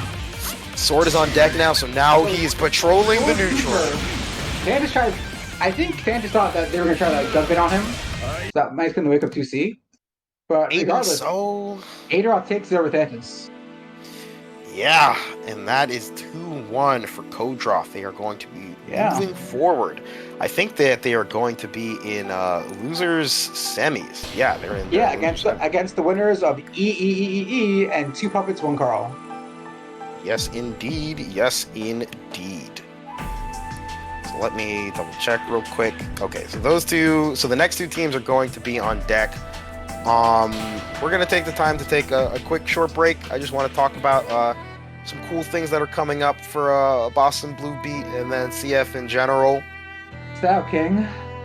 But yes, so first and foremost, don't forget, if you like these weeklies, we do them all the time. They're on Thursdays for Gear and then Fridays for CF. Both are going to be at 6:30 p.m. They are a lot of fun. We don't always do 2v2s, but we are very happy to pull up some of these new formats. Well, not new formats, but we're very happy to mix in some other formats. Alternative formats? Yes, especially for the anniversary. Very fun. We've also got, there's also going to be Casa Fridays that are, like literally tonight. They play SF5 and also Gear if you're into that as well. There's some other brackets. Yeah, there's also some other stuff that will be coming up as well. We got a really, really big tournament coming up. We haven't talked about it too much. You'll hear a lot more from us later on. We put out the trailer and stuff, but we have New England Online Reloaded, where we'll be collaborating with Casa and Trace Complete in order to put out some really big brackets that are coming up. I've put the challenge in the chat. Go take a look and go sign up. We have CF. You want to play Tekken? We got Tekken. You want Street Fighter 5? We got Street Fighter 5. Do you want Street Fighter 4? We've got Street Fighter 4. We've got a lot of stuff going on here. If you're sick and tired of that and you want to just play some PC CF, Mid-Level Masters got you covered. You're putting on a lot of exhibitions that are very, very fun to see with these like 1st to 7s. We've also got beginner brackets as well. It is very, very enjoyable. Yeah, there is something for literally everybody, so check it out, folks. Yes, they'll be having a lot more information on their Twitter, so be sure to check it out. If I remember correctly, it is Finals, it is Friendly Fun Town, it is CH Finals Twitter. There's also Trace Complete, which is coming in for some Tekken action. They are doing their last 2 weeks online, and then they'll be taking a big break. And some other stuff that is coming up. We've also got more PCCF coming in from other TOs as well. the Amala Discord, ran by Hito Shura, is going to have their CF Steam tourney on Sunday the 30th, which will be very exciting if you can't catch us on PSN on Fridays. And lastly, don't forget, is the Matcherino. It's super good. You should totally pop in some money for that. It's really, really cool. Oh my, wait a minute. Hold on. Do it. What would it?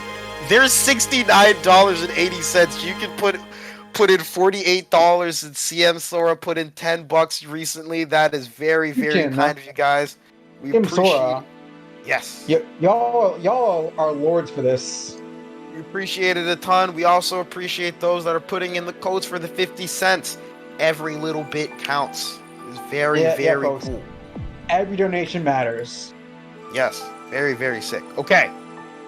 So we'll be going through this game, and then we'll have our set. I just wanted to have the time to talk about some of these things. I think the players are dying to get into it already. Yeah, get started. Get the blood flowing. So we have Beauregard coming in against Uber. This will likely be new in Hakumen unless Aura pulls out their Jin for some reason. Jin or S, because I know they were talking about switching over to S more, but they decided to commit to new, which I respect. You know, you guys stick by your waifu. Yeah.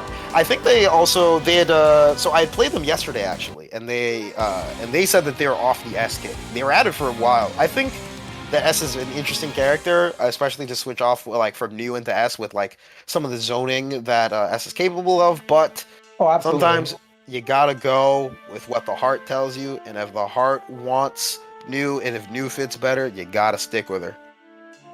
Yeah, I mean, again, at the end of the day, you'll progress more and more easily with the character you enjoy than the character you're picking up because they're stronger. Okay, so this is definitely a very mental-based match. Well, Hakumen slow, but he can use swords with his C-normals, and his damage output can be incredibly high. Okay, so very good patience of Aura, sets up gravity seed, is keeping, goes in a minute against Uber, gets a fail counter for D, just keeping Uber as A and setting up their face. Yep. Oh, goes up with the two. And remember, Yanagi. Nice conversion. Aura wants none of this and bursts immediately. Almost gets 4 seed, but barely snipes Uber out of it. Luminous being the GOAT. Luminous actually is very clutch. Gravity well set up. Oh, the 236D whiffs, unfortunately. Aura going in and then manages to get the throw. And you can't burst this at all. Very rough. And that is going to be the super for the... No, they messed up the input. That is rough. Uber trying to Yanagi and pop drop as much as possible. Okay, and Beauregard snipes at Uber with one last sword. That could have gone very though. That should have gone sideways very, very quickly. 4C round start. Nothing else coming up from it. Okay, very good. Excellent. Okay, one thing I love about Aura is your mobility. Yeah, when it comes to like neutral mobility and just awareness as a whole. I know, I love to see Aura move around and get the chance to like move around. Oh, tried to set up the Uber so close. That was a little too gutsy. Yeah. 6A, 3C.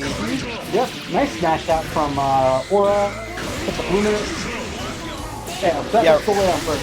Oh, good reversal super. That requires actually like tight spacing because it doesn't hit directly in front of her. And it has that zone. Okay, so for some reason I thought that Zantetsu was gonna cut the super. Can you imagine if it like cut the super and he just takes the round? I would be so tilted. I'd be like amused but also horrified. Yeah, that would have been crazy. That was a really good match from both players though, and Beauregard takes it over Uber. Yeah, I want to really highlight the last interaction a bunch too in that game because it was actually really, really freaking cool. So you might have noticed that Uber was falling down with that J2A and that Beauregard had the Luminous out. So we've seen it time and time again that, the Luminous, that sword where New sets it and uses negative edge to just send it out whenever is a very, very good option. They delayed it and intentionally didn't send it out while Uber jumped in because the J2A would have absorbed it. And because they went in with the J2A, they get caught and then they have to, and then they, they went for this on Tetsu, which got beaten by the reverse super there, which is just really, really cool. And it's one of those things that it's kind of a blink and you miss it moment, but if you look back, you'll see what's going on there. Yeah, 100%. I'm not sure about you, but I'll definitely be watching the VOD later myself. Yes, you can find all the VODs on Science Cat's channel. They are super, super good at archiving everything that we have. It is kind of nuts how consistent they are at it. Yeah, it's amazing, like for both for player growth and just for having something fun to watch when you're working out. That's what I do. Yeah, super, super good. But right now we've got the Carl and Hibiki. Yeah, so Jukin maintains that he's not like this matchup with Jeff fighting the BP. So I can see why. Hibiki's very extremely mobile, quick, has some solid normal for poking out. Carl, anytime, once Carl gets you blocking, it's like anybody else. Alright, now, Squish is stuck in the corner, pops overdrive to keep Ada alive. This is going to be very, very rough. Blocking all of this, but gets clipped by the 2D. Oh, he was trying to jump, not too sure. Hey, Berserker Barrage. You are gone. And you can take that with the perfect. Very, very, very convincingly. Small Squish looked pretty lost at points in that match. Not round. For sure. Oh, C attempt. That was... Okay, gets conversion. 3C, gets another conversion. All damage, decides to run up deep, but Jukin ends up going for the quick rise and then manages to summon Ada right by his side. That is super good for him. Oh my goodness, but Squish managing to interrupt Nice Jukin conversion and with the hop, but doesn't complete the conversion. Oh my god, Jukin and blocking that JC was so risky, but it forced Jukin to block, which stopped Ada. Tried to go for the... was doing that, yeah. Goes out the corner. Tires Ada though. Yep. Okay, I was waiting for that ODP. Oh my god, 6A, OD's through it. Oh, this is so rough. Counter assault's coming in from Jukin. Yeah. I think. Oh, You can't make a single pick now. no! They're getting caught with the Kung Fu Loco. OD's on deck for Yeah. Squish, though. Are they gonna pop it? Okay. Yes, sir. But It's tagged by Carl. Carl's damage output could be done. oh, this is definitely. Oh my god! Gets tagged with the low, and Jukin takes it. 2 poppers, 1 Carl takes it over EE. That was so close. Yeah. 1 or 2 interactions go differently. That is the round for Squish, and who knows what happens afterwards. That is tragic. But, Yeah, absolutely. But it was still some very interesting interactions for sure. I do feel like I'm not sure how much experience of Carl that Squish has. I'm not too sure. There's not many Boston. There's not really any. Actually, no. That's a lie. There is a Boston Carl Search, but he doesn't want to play CF that place. It's tragic. But either way, that's it for that game. We'll have another set coming up after the break. You'll get to see Joker and Edge against Ice Cool and Nachos. But That's until then, one, huh? yeah. But until then, we'll be gone for a few minutes. Make sure to stick around. We've got some really cool stuff coming up.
Welcome back, folks, to BBBO Anniversary Teams Edition.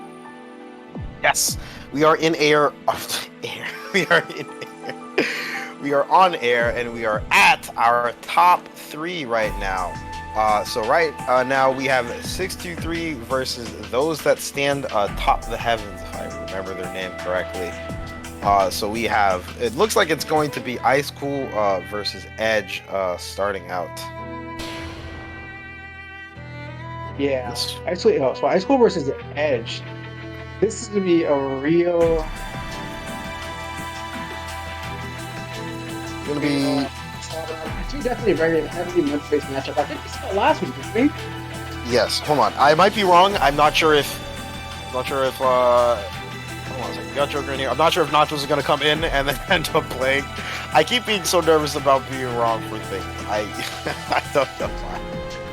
But I honestly, this set is going to be I think all of these matches are going to be slobber knockers. I'm not going to lie to you. Yeah, for absolutely Toledo. They're both very high damage characters. And in Susanoo's case, it's taking a little longer to get going. Once he does, you see what happens when he gets going. Naoto, high execution, very good mobility, solid mix-up, great pressure, and when he gets a hit, it's a barn burner. Yeah, he is. I've actually never heard the phrase barn burner before, but that makes a lot of sense. I use it occasionally. It works. It makes sense. I mean, I get it. Spooky never heard of slobber knocker before and was like shocked when I said it, like last week. Although apparently Yage had used the word slobber knocker in front of Spooky before, and Spooky just forgot. I like that term personally. I like a lot of I'll say a Joker versus Ice Cold. So Ragnar versus I think Ragnar is very. Is he gonna? Okay, this could be another mix-up. Okay, so Terry versus Ragnar is really bad. Like pokes and DP can blow up a lot of nuance to do really, really easily, and his damage output is no joke. Okay, yes. Thankfully, they're going to Susanoo. I think everybody just wants to get me. What's it called? I think everybody just wants to get me on the freaking commentary for character switches and stuff like that. We did see Ice Cool play the Terumi most recently at Overdrive, which was a couple of weeks ago. Yeah, Ice Cool definitely a very strong team player, but Susanoo is what today calls for. Susanoo versus Ragnar definitely a very interesting matchup. Both have good recruiting and high solid damage outputs. Good pressure from Edge, from Ice. Back at neutral, however, and both players are pushing very carefully because the one bad decision could be the match. Oh, goodness. Ice Cool going in for the 4D. Joker managing to take up space, but still in the end, it's all in Ice Cool's favor. DP, Heal, Grand Viper. Yeah, he has all the stronger seals except for Sword and Lock. And I don't think he'll need it. Gets an overhead. God, did you see the way he just jammed from that super jump? Oh my god. No, that was devastating. This is the power of Susanoo as a character. Very, very good, yeah. That was an extremely aggressive round. Nice conversion from Joker. Hit the corner carry. Just Ragna's definitely to keep Susanoo from getting comfortable getting steals, which will not happen now as Ice Cool lands a nice knockdown into Grand Viper and Spin Dash and DP, and now Stand Kick. You see how fast you can have hands in this matchup. Yeah. Nice conversion from Joker though. Very, very good challenge in there. You gotta make sure that you can prove to a Susanoo player that you're willing to fight back. And with the Devoured by Darkness, Ragnar's gonna gain a lot of health back. What a clutch steal, dude. 16 got caught mashing. This isn't death, but it's like magic physical territory. Yeah, it's basically next hit can kill. Yeah, okay. Joker knows this time to finish it off. Oh, but manages to whiff because they got 5A. I think they wanted 6A instead, but 5D anti-air comes in clutch. Joker takes it with what we call the Zen. Going out. Oh, that was Oh, that was such a gutsy round start. The work has been amazing, but now Ice Cool's used their burst. Nice conversion from Joker. They put Ice Cool in the corner. Got a safe jump going into an empty jump throw. This is going to be quite a nice payout. Yeah, this next hit, depending on how strong it is, it might just kill if it's a good counter. Yeah, so Cross trigger 2A, active or generated. So this will be not death, but next pick definitely death. Doesn't have the meter for it. Ice Cool also doesn't have the seals unlocked. Just kidding, he managed to get 4. But the 5A anti-air and Ice Cool is living on a string of health. Okay, anything 100 meter, to do it. 50 meter. Oh my god! 5D. Well, okay, look how fast the life lead is almost evened up. Yeah, oh my god. Ice Cool on a hair of health, overdrive on deck. Yeah, Overdrive on both sides, the late 2C, but doesn't convert. Yeah, it couldn't convert. But now he's to be very careful being chipped out, because Bracken is almost retake lifesteal. Oh my god! The air dash JC into death. Oh, what a nail biter! Yeah, no, that was a very and Ice Cool almost ran it back at the very end there. So, but Joker clutched it out. That every time these guys are at it, I get so nervous because like, high key, literally 3 of the players here are regulars at top 3. Yeah, no, Ice Cool, Joker, and Edge have all been in top 3 multiple times before. Nachos, I believe top 8 is the time that they had the times that they've entered in the past. Yeah. So Nachos and Edge are both Canadian players, so I'm interested to see how their connection will hold up. Yeah, Nachos in. I actually forget where Nachos is. I think Montreal / Toronto area, like that part of Canada. I'm not sure where Edge Dark's from. Actually, Edge Dark, I believe, is Ontario. Okay, so I don't think it's a drastic difference, but again, my geography is not the best. I don't know the provinces, and I will not pretend to. Either way, best round start ever. I love this intro. Just drilling each other. Anyway, we backed up here. 5C whiffs. Edge back. Nacho's a very different type of Roger from Joker. He's very very collected, very calm, not prone to being aggressive. Like, yeah, with a life lead, it is very interesting to see Nachos play because he's one of those players that will just go like, oh yeah, I don't really have to do much. I'm legit just going to super jump back, JA. Oh, very TC, yeah. Oh, TP there. I don't agree with that TP. This is gonna be a big hit for Edgar. About 3.23. Yep. Yeah, so this is the thing with Nachos. He changes his tempo so quickly on a dime, it's actually nuts. He'll play patiently and nice and calmly, and then he'll do wild stuff, but he'll always have the classic combination. That is absolutely right. 100 meter on deck. We're gonna get some RC action here. Could be all I hate RC, or it could be anything, but I think that's an overdrive. Very easy made from Edge. Yeah, that was really patient in there from Edge. Oh, he didn't get the micro dash to the scene. Oh, okay. Now it's the boxes. Okay, again, overdrive, 50 meter, but JA clutches it out for Edge Dark. Okay, you gotta appreciate every normal character at times. Yeah, you gotta make sure that you use this toolkit. Maybe not all of them are always useful at the same, as useful as others, but you still gotta. Was godlike. That JD hit backwards, counter hit, and he dropped it at 4K. He dropped at 4K. No, okay, forces the burst out of Nachos. Buffer's being very cautious now because you can't make a single mistake at this point. Nice. Flip with 6D. Okay, this is pretty death. This actually is definitely death. Oh, this is death for sure. Yeah, this is just Rekka into whatever you want. Let's go. Yep. Good night. Yo, now the animations are so crisp. They are so fun to see. And with those amazing animations and wonderful gameplay, Edge Dark and Joker take it 2-0 against Ice Cool and Nachos. So they are in the grand finals seat right now. Yeah, very good performance so far.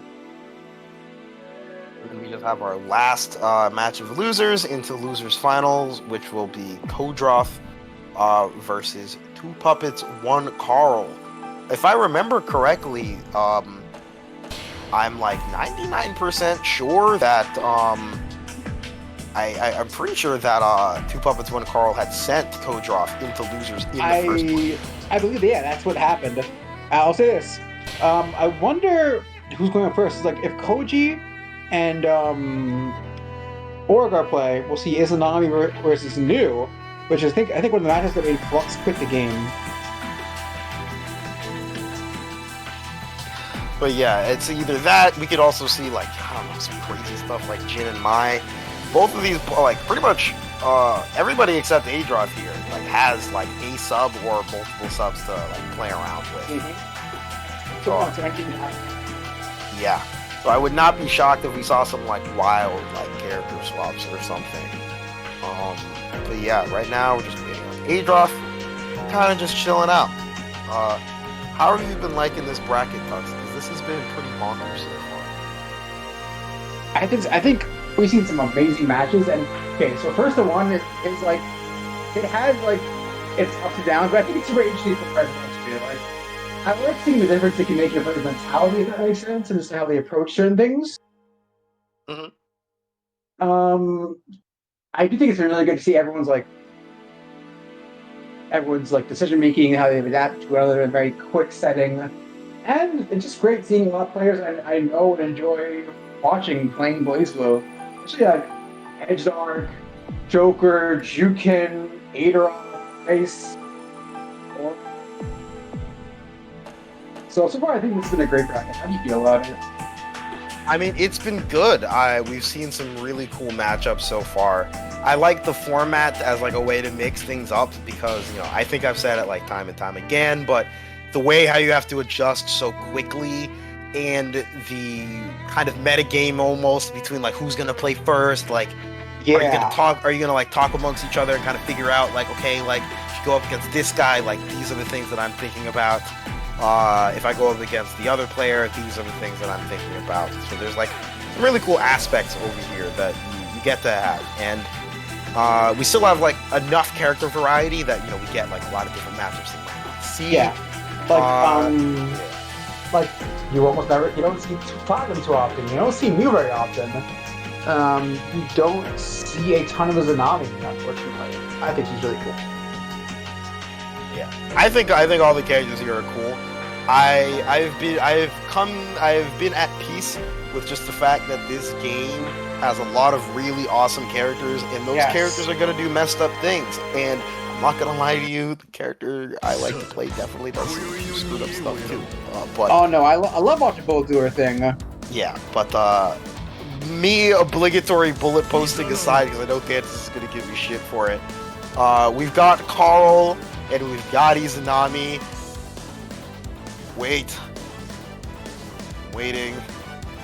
I have to wait for them to pick characters because I just get anxious. He might go Ramane. Nah, he's going Carl here. Okay. I mean, I think he beat Koji earlier, so it would make sense just to pursue the same strategy that worked before. Yeah, I believe so. Yes, because Aura had beat Adroth. Yeah. It's been an intense tournament for folks. So round start, you can check that 3L. Koji uses the. It's really interesting how it's not using big in conjunction with the limited control space and like mix people. Okay. Yeah, it's super cool to see like Izanami movement being used in various ways. But right now, Koji is bulldozing away in on Volante from downtown. Forces out the burst version. They really love to keep momentum, so they will burst early and often. And since a Spirit Bomb is Koji going to go into both the Ribcage and Tornado. XP will work. Yep. DP pops Ribcage. Some barrier back knocks Jukin down. Puts from the same setup. And this should be that. Yep, got clipped by the low hit of 6C right there. Good night, child. Yeah. Koji. Yep. Okay, dodges Spoko. He gets still countered by Jukin though. It's a nice little conversion, and also one point is making deal with follow. Good tech from Koji and bait the 6A. Great amount of text coming in. That is 6C. What is sick overhead? And wow, okay. you got damage output. 4K. I was 60 overhead. I was sick pickup an anime that And I've never seen that before. this should be death. Yeah, you're gone. Goodbye. Oh, Ada's gone though. Ada could have killed, but Carl Fan Beta is still pretty good. Overdrive on deck. Are you gonna go for an 8-second OD or are you just gonna die? Okay, you just die. And back to back perfects. Let me tell you, both players can smother each other depending on the circumstances. So the neutral is super important. Burst coming in from Yukin, he really wants the momentum here. Overdrive forced out of Koji, but they still get hit out of it. That is so tragic. You hate to see it. There's going to be a reset right into the overhead. Oh my goodness, what's the next mix? Empty jump low, gets blocked, you get stuffed with anything else? Or are you going to go high-low? Okay. I think this would have been blockable loops. So they got clipped low. I don't even know. That might have just been straight up the unblockable okay, set play. Counterfall. You can't be counterfall from there, and Yuka takes it to Koji. Gosh. Either character gets their game plan going. Woo. Say good night, dude. Yeah, like okay, that's like one of the I think since we're like popular characters before, once they catch you, it doesn't matter how good the bad matchup is. You just get jumped. That offense was wild. I don't think I've seen Jukin get the chance to like smother somebody with mix-ups like that in a grip. Yeah, so remember when we were talking about characters that do like messed up stuff to each other? Yeah, Carl was definitely one of them. And that requires a lot of really tough execution and awareness because you're controlling two characters at once. Not very easy. But yeah. Moving on from that, we got Orgard, we got Adroth. I think both are ready. I'm really... I think this is going to be like Adroth form a day, like tea power up because they've been on the kick of drinking tea during like late in the brackets for like staying power. I think it's like a super good play because it's so rejuvenating. I will sing its praises like time and time again. But okay, so we've seen the matchup I think 3 times now. New versus Susanoo.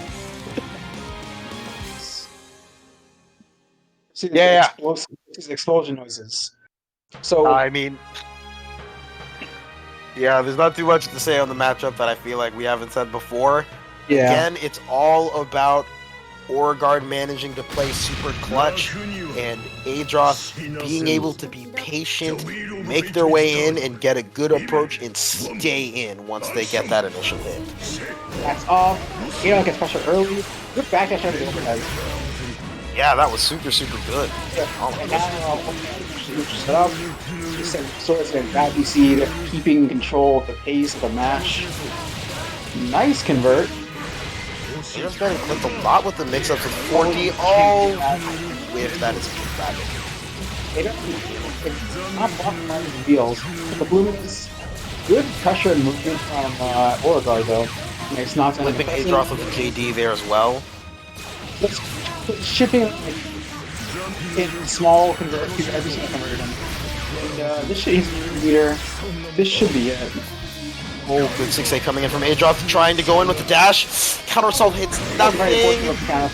Not JC, counter assault. Corner and Crescent with having Luminous there as a threat is so nice. Very good. Make yourself a little safer, or you go in for certain mix-ups, or you burn off or something. Very, very strong tool coming in right there. Yeah, right. And now very nice I eat Adroth. This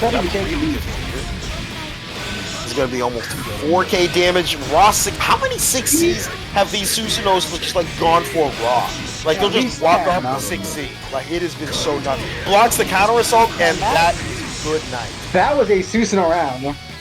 Yup. You gotta understand that because you do lack so many defensive options, you see a lot more burst in counter assault from her than most other characters. So if you take one of those options out, it is super, super good. Okay. Yeah, backdash is also very strong.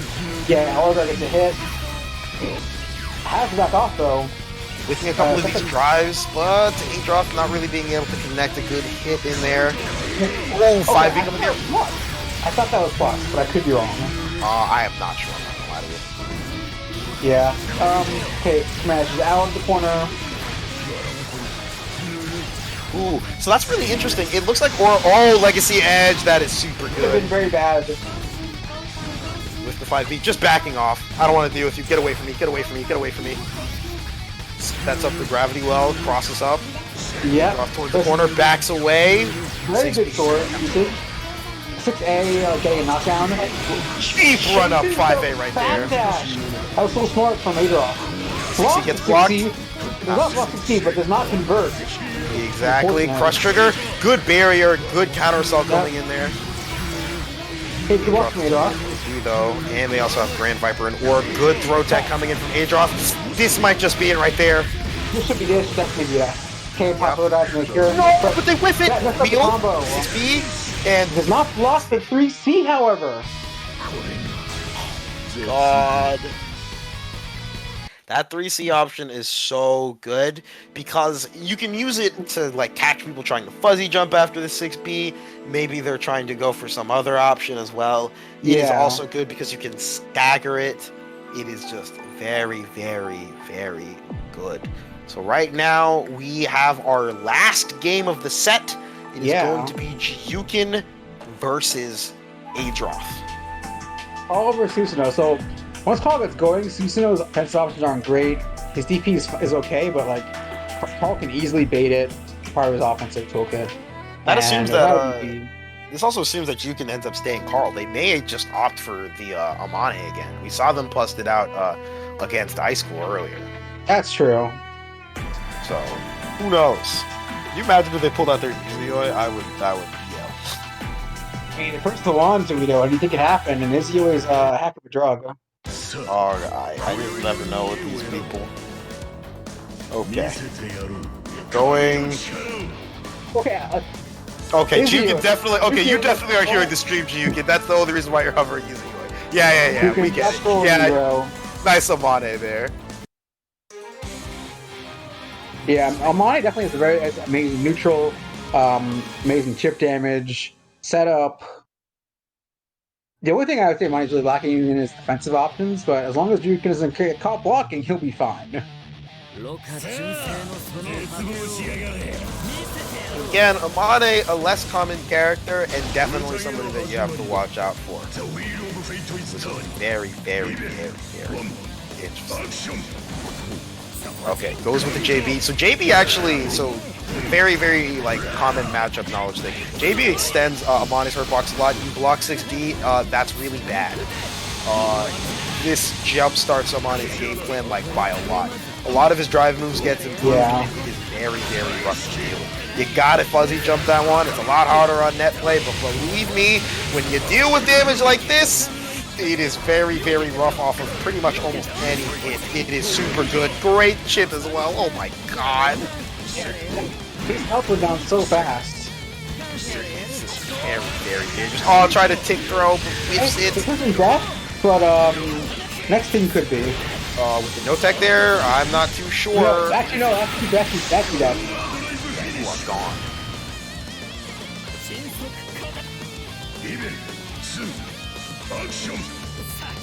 Okay, round start 5B coming in from Jiyukin. Adroth opting to play it a lot safer. Gets the 5D. Oh, that JB putting in work, catching that late tech there. Yeah, nice exchange from Adolf, a lot from the Seals. That's DP, which you already have in this matchup, actually.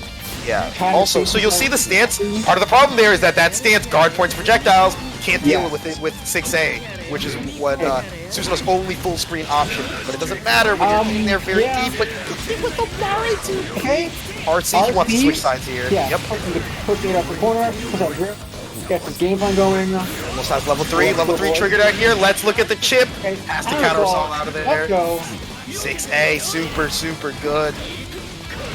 Gets flipped with that JC there. We got more drill pressure coming in. That barrier gauge is almost done. Adroth is very, very close to danger state. And if he gets into that one, it is easily curtains. Oh my god. And you are gone. Jiyukin takes it extremely convincingly with this Amane. Yo, this character is so cool. I wish more people would play him. Super clutch. Again, when you let Amane build up that drill meter, it gets very, very, very dangerous.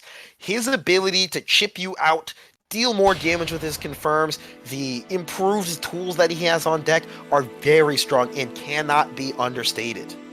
And Jukin, with a lot of good knowledge and recognizing the fact that he can sit at full screen, build it up with stance, invuln through that, guard point through that 6A, very, very smart showing from there. It is tough to deal with that. I think some situations could be attributed to maybe a little bit of net play, maybe a little bit of matchup knowledge. Yeah, 60 definitely is definitely like a button that like gets very, very stupid if you don't think your opponent is going to fuzzy jump frequently. Yeah. You know? And keep that in mind, like, you know, because of Amane's buttons, like, he can catch you fuzzy jumping with a lot of other options. It's not it's not easy by any means. So I'm not going to like... I feel like Amane, in my opinion, has some extremely scary pressure. Not because like it's very open-ended, it's because of what it leads to.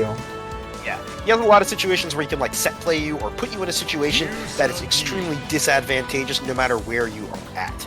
But that is enough about Amane discussion. We've got a scoring matchup. One I've seen many times like Onikage and Beauregard. Ragnar versus New. How do you feel about this one, Toledo?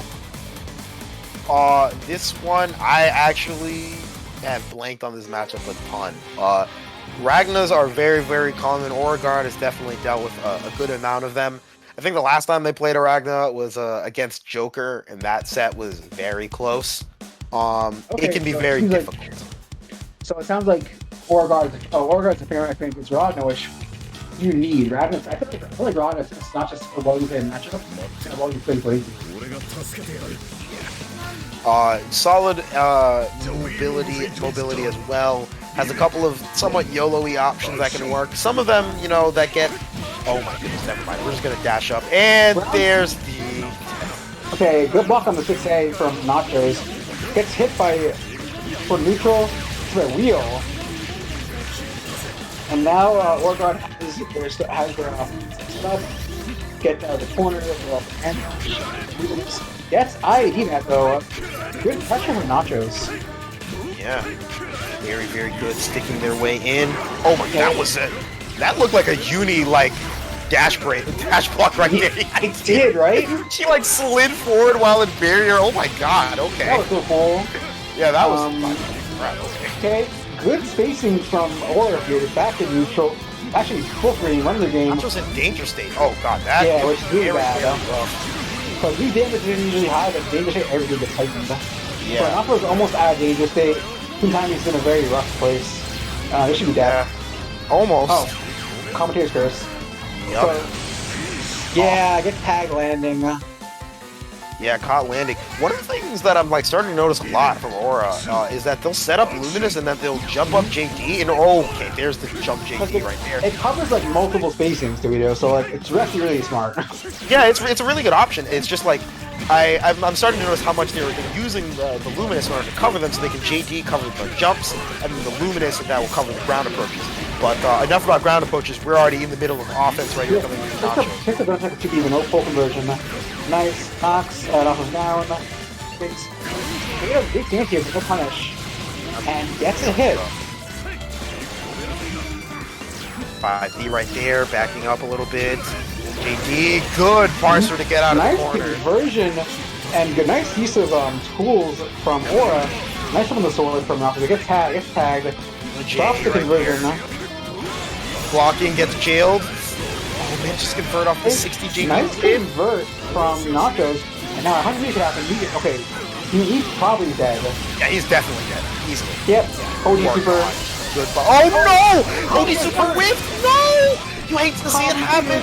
Actual curse. But what? Because okay, so that's really shocking because OD Super's supposed to hit way closer to New. I've never seen it whiff like that. What? That is tragic. Oh my goodness. Punches 5D. Does not block 4D. Okay, gets tagged. A lot of like hits with no big conversions, but that is kind of what New is. Yeah, in a sense. I mean, as she's tagged right there. Yeah. 50 meter on deck. Nothing will kill quite yet, but it's a lot of damage, and you are dead. And Nacho, taken down by Oregon. Perfect. Yeah, that was nuts. I'm not gonna hold you. I really want to shout out Aura's mental fortitude right there, because I would have, yeah, Joker's already saying in chat, I would have tilted off the face of the earth and lost that round. That is, like, insanely good composure to have. Like, that is very, very difficult to pick yourself back up and say, nah, that didn't happen. And then you take this, and then you, like, clean up the set. That is, like, very, very tough to do. And I can't sing the praises enough on that, because, like, it is very, very difficult to do that. And again, this is best of one. You lose that game, it's over. You don't have another game to collect yourself. It's just gone. You have to be very, very on your feet to handle it. But that was a really, really good game right there. And we've got potentially the last game coming in, I believe. Yeah, this could be it. This is Jukin versus High School. So Jukin versus another Susanoo player. Yep. He's staying with Amane. So either he wins and has to fight Joker. He wins and has to fight not just for a bracket reset. It will be. Sorry. What? It will be. Sorry. They'll have to fight them for that, I believe. Yeah, if he wins first. Yeah. Hold on a second. Am I? No. It'll be High School versus Aura. If High School takes this game. Sorry, I got a little mixed up because High School and Nacho's on the same team, and then Aura and Yeah, I know. There's so many things are happening. It's hard to keep track. It is. Both sides running forward. Get the conversion. 6A does not barrier in the air. You can't be doing that against Amane. Okay, sets up through. Yo, Amane's conversion is so cool. And there it is again, stance. Cannot 6A him if he's like watching for it. It's almost party time. Good DP from Susanoo, very important in this matchup. Gets a hit, Susanoo left on and burst immediately. He's almost a drill. 6A, no conversion, like no counter hit, so like oh my god, look at the chip, man. Oh my lord. Managed to get in though. This is very good. Amane has enough meter for a reversal super. Oh, orb to catch the delay tag. Oh, wait, the counter assault. Oh my. Very decisive round from High School. Super, super good. And managed to get the burst out of Jukin. That is very good in order to stay. 2C, no conversion. Lots of like, okay. Nice pressure for Jukin. There's so many almosts right now, and it gets me so anxious. 5V, we are in there. Amane doesn't have any meterless reversals, has to rely on his mobility, has 50 meters, so he can't super, but opts to counter assault instead. Goes into stance again. High School can't do anything about it. You can't just let him get this scrummy with it. Then bad things will happen to you. Yeah, speaking of, level 3 drill is on deck, it's party time. Yep. In the corner. Okay, overdrive? Okay. Counter assaults. 6A, this actually death. Oh my god. I was gonna say I don't believe you and I don't know anymore, just kidding, I was totally right or something. Right? Oh my god. I have no idea. Cross trigger. Gotta yeah, he bursts. Has the barrier now. You are very close to death. I think he won at 6D. Yeah. Oh my god! This is death. He has OD for the left of the wheel, but he doesn't get the conversion with the JP. Oh my god, blocks the dive, counter assaults, goes back in, and he hit the counter assault from Jukin. God press to take the game! That was explosive. Sheesh. That was explosive. What a way to take a game. Okay. I'm gonna breathe in. Yes. I'm gonna try to breathe. I can't. That was crazy. That was nuts. Oh, High School, you are... Jesus. That is so crazy to me on top of that, because so much of the way how Amane likes to escape situations is by jumping, but he like just stringed him up with and just went, actually, you're gonna get hit with this. Yeah. Like, oh my god. Yeah, Susanoo God Press both is and isn't a meme. That shit will catch you out if you are not paying enough attention. And I mean, it's also like it's weird because he goes to do like a pose, right? But it's a very conspicuous pose. yeah, it's like he poses up and then stops. It's just one of those things where he's like, wait, what? And then just gets slammed. That was crazy. And now we got the Indiana Slammer with Oregon in high school.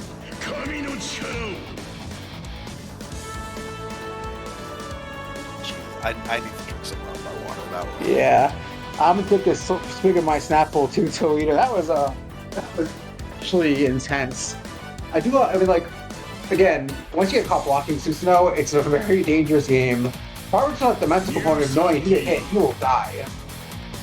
Yeah, one of the big things is honestly just one of the big things with Amane in particular is that he lacks a lot of. He has solid defensive options, but oftentimes, from what I can tell, he relies on his mobility in order to avoid a lot of situations, especially with his command jumps and his big normals, to sort of play this keep away and then control neutral. So when you catch him out, especially when he lacks meter, it can be very, very rough. Yeah. Speaking of matchups that can get very, very rough, very, very quickly. Yeah, I mean, the classic Ice versus Aura. Yeah. We've seen this a couple of times. If I remember correctly, the last time these two played in a set at BBBO, it was, I think it was at Grand Finals. It was. Yeah, and that was a very, very nutty set. That was like, that was another crazy one. Right now, Oregard is moving around High School super well. Oh, but High School on the block of the counter assault there. If you get predictable with the few defensive options you have, you are going to get blown up with it. And High School is very, very observant. Yeah. Yeah, good question from the Mice. Yes, yeah, 16 Leo. Very nice conversion, and Ice on match point. Yep. Taking that first round in a very, very solid way. And yeah, I agree. And honestly, just stay in. Okay, Pops the overdrive early. Oh my God! Presses once again. Come on. Yeah, you can convert with shorthand from Press. She's God press an entire team. Don't do it. Stop it. Stop it. He's feeling himself. Stop it. That's Stop it. Ice in the corner. God, okay, again, that was very, very. They're putting in so much work. I'm assuming that Aura must have been labbing with it or testing it out a lot more. This is the most I've seen him pop Luminous in so many ways. It's a very interesting, very useful tool. Yeah, it's super good. Oh, Active coming up soon for Aura as well. Forcing out the RC from High School. Very good. Such good movement, though. Patience. Oh my God. Yeah. I can't sing his praises enough. It is so risky with that JD whiffing. Yeah. Okay, now he's back off. Gets a rabbit seed. Okay. Knockdown. Okay. Coming in from High School. He can't make any mistake right now. Yeah, has overdrive at least. Pop. Yeah. Clip by the 5A. We're already at the corner. Down with DC. Is he gonna bait the burst? Yes, he is, but he messes up the punish, but he baits the counter assault anyway, and High School takes the set, clutching it out for him and Nachos. That was extremely tense. Such good patience there. Flubbing a burst bait like that will definitely get you like feeling some type of way, and to have the presence of mind to still go for baiting the counter assault there, which is a good situation for High School in general because of Susan's health. Very, very good. Such a good set right there. Oh my goodness. Yeah, it was explosive, Guido. It was super good. Unfortunately for Oregard and Jukin, they are out of the tournament, but let me tell you, if there is one way to go out... Wait. Isn't it supposed to be like first to two? This is loser, so it's first to one. So it's first to one throughout for the first to one throughout for the entire thing, including grants. So it could be very, very quick. The reason being is that like if you do first to two for a lot of this stuff, these sets can drag a lot. It's a logistical back conversation. Yeah. But right now we have avoided we already avoided Canadian Grand Finals. We had Indiana top 3, what is this one this time? This is gonna be the Blood Edge experience, actually. Yeah, okay. If you haven't read that, if you haven't read the Blood Experience, it's actually really cool. Have you ever seen on Blood Experience Relius Tweedo? Very briefly. I haven't seen too much of it. Okay. Sorry, I'm still riding the high of that like. Oh no, I completely understand. That was an intense match. It's like Joker's Radomir's, or is someone gonna pick 9? Someone please pick 9. Joker, Nacho's and Joker definitely here. Oh, Nacho's went for it. Nacho's going 9. Joker going Rod now. This will be interesting since they both play both. Since Nacho plays both these characters, and Joker has fought a lot of 9, including myself. Yeah, so let's see how he handles it. This will be very, very interesting. I like that Nachos is kind of taking point here. I think maybe Ice Cool just probably needs to rest because that was a pretty crazy 3 games right there. That, I mean, Ice Cool tore through them. Yeah, and I think sending out the 9 is also a very good choice. Just in general. 9 is quite a character. This matchup slightly in her favor. Also, 9 just in my opinion very fun to watch. She's definitely got a lot of interesting tools, especially if you're creative with spells. Right now, Nachos... Absolute BB, control space, gets a hit, converts, has carry more, wants to go to the Okay, the 2D right there. Yeah. Oh my goodness. Oh, with the 4A. I think that beat out the Dead Spike hitbox, because they can do that at certain ranges. It's a really weird interaction. Tag 3C. Can't burst that. You cannot. So now your normals don't have her box, so you really can't interact with them with bursts. Yeah, you can see it happen. Yeah. You hate it, but you also love it. You hate it, but you love it. Hey, D. That's clipped. Okay, rock the dice. Okay, let's see. Get the high-low 100 blockable. Let's go. Yep. This is looking very, very good for Nachos. I say that as they get hit. Bro. Okay, this can turn out very fast for us, because Rock's damage puts formidable. Yeah. As a leader on deck to make some conversions. RC on the Hellsfang. Hell yeah, dude. 60, trying to bait out a response from Nachos. Nachos gets a older than getting tossed. He's getting Gets it. Next hit definitely will kill Joker. Oh, and managed to. Good bait with the dead scythe. Yes. What's that, rather? Blood side, yeah. Dead scythe. I think you're Gundam. I get them mixed up with like Dead Spike. Hey, nice movement from Nachos. I think Joker wanted to dash by Nielsen. Yeah, super, super good coming in right here. Drops the Kunzite. Ooh, drops the combo again. Can't burst in this situation. Good delay tech right here, though. Yeah, and good point. What's the burst out Nachos? I guess burst out Nachos. RCs to continue to confirm. Nice. Parry. Just checking Joker's reactions. Ooh, good blocks coming in from Joker. Okay. Backdashes, and that is going to be it. And Nachos takes it with very good choice from Nachos' 9. Like, I think, okay, Nachos is just playing Blaze really well here. Like, you need to make use of her toolkit, her teleports, her normals. Yeah, things going pretty solidly. One of the things that I like to see is that sometimes I feel like 9 really enables Nachos to stick to a more defensive game plan. And that game, it definitely, you could argue was not the case because it was a lot more aggressive with certain normals and the teleport usage right there.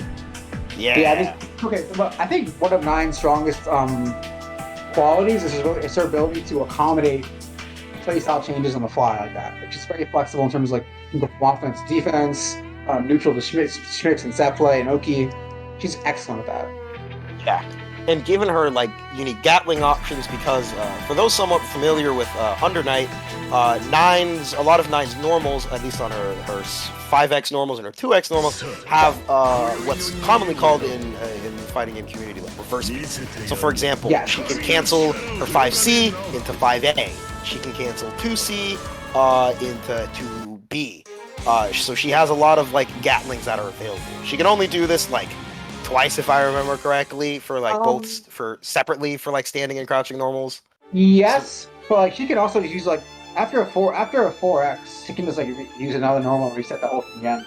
Yeah, so she can do like 5C, 5C, like 2B, 2B, and then do other Yeah, stuff. and do like a 4A or anything else, or switch stocks and do something else. Like Ninth Pressure, I think is some of the most freeform and open-ended in BlazBlue. And a lot of spells they can do, and the Gatlings enable a lot of creative spell usage if you are looking out for a good jump in from High School right here. Well, confirm is not complete though. Nice conversion from Edge Dog too. Yep. Now this matchup, we're already in the danger zone from Susanoo. Yes. I know Adroth in particular absolutely hates this matchup because now Throws Pressure is extremely strong, especially against Susanoo when he does not have it. Charge JD is a nice chunk of change. RJD is the MVP right now. For this like tournament for like behind him, it does what it attacks, it Julians, it fries, it does protect. Proud about. Oh my god, fucking virgin here. Oh, double super? You're so good. You're so good. Yeah, Alpha is such a hype character. That man is awesome. Let's see what we've got coming up here. Gets clipped trying to jump right there. That's the burst out of Edge Dark. Yes, and most importantly, High School gets that DP unlock already. Yeah, On top of that, Grand Viper wheel. Yo, I've had you got to get overhead to Grand These trades. That was a fragile drop. Gets a level 2 wheel at least, but the pillar didn't hit, so he couldn't burn off. That's rough, but he will take it with this last combo. He is now 1-1 in terms of rounds. This was like two very explosive back-to-back rounds. Backing up 6C. It puts in so much work. Overdrive. This should unlock. Yep, he's gonna unlock Grand Viper. Yep. And Spin Dash and DP. He'll be on deck for Edge Dart. Let's see if he decides to pop in. Chilling out, blocking. Wisely, Very, very patient. Good mash, but that DP hits both sides. Hot. Let's see. High School tries to do. Oh! I did not think that's into his intention. Yeah. That was definitely like a dash of 5A. Okay, counter assault, like off of him. Counter 2C. This is not dead, so like next hit will definitely be 100% dead. And he has sword now. Okay. Edge Dark's flying around with JD. Yeah. Good mobility, but. And he's. Susanoo DP definitely got a lot better this CF2. Has a nice, solid, a decent horizontal and vertical hitbox. It's a big boy. It's a big boy. It's a big boy DP, and like on hit, he can do some very interesting routes and damage. Yes. And right there, we have the Grand Finals reset, actually. Yeah. So now we are in true Grand Finals. So this should be very interesting. I'm not sure if both players are going to just try to go right back at it again, or maybe if they decide to switch, who goes first. I'm curious to see how it ends up going. Yeah, for sure.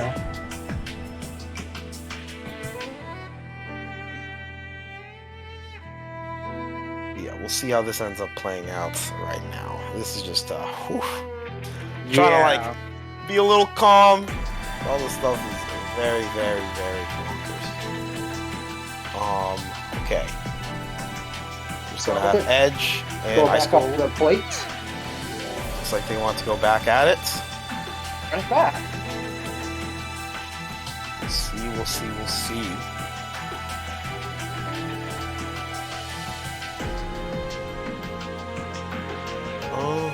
I think both teams are kind of either A, discussing, or B, taking a break. That is definitely very, very difficult to it's a lot. 100% Toledo. It's definitely you can't make these decisions lightly right now. You're in Grand Finals. Yeah, it's pretty nuts. You got how much online? You got $75. Wow, you got way more than Katrina. Oh my goodness. Fair bit. Chiv put in $5.50, saying $5 Canadian from SoCal. Very, very. Yo, base Chiv. Base Chiv. Shout out to Chiv. I love you. Chiv's a big dude. Very good. Yeah, make sure to wear out that Maturino code, by the way. So yeah, please. Get even more dinero. Very, very fun. Do it for the scene. Do it for the scene, man. You gotta do it for the one time. Okay. We're back at it. High School, Edge Dark. You've seen this before, aka literally 2 minutes ago. You've seen this if you've been with us for a couple of weeks. Is a very common set to see. In Definitely happened more than once. Yeah. So let's see what both players got to here. Yeah. Very big interaction. Agent Star coming in, good block on the 6E right there from Edge. Charge GT whiffs, using those 6B, nothing really comes of it.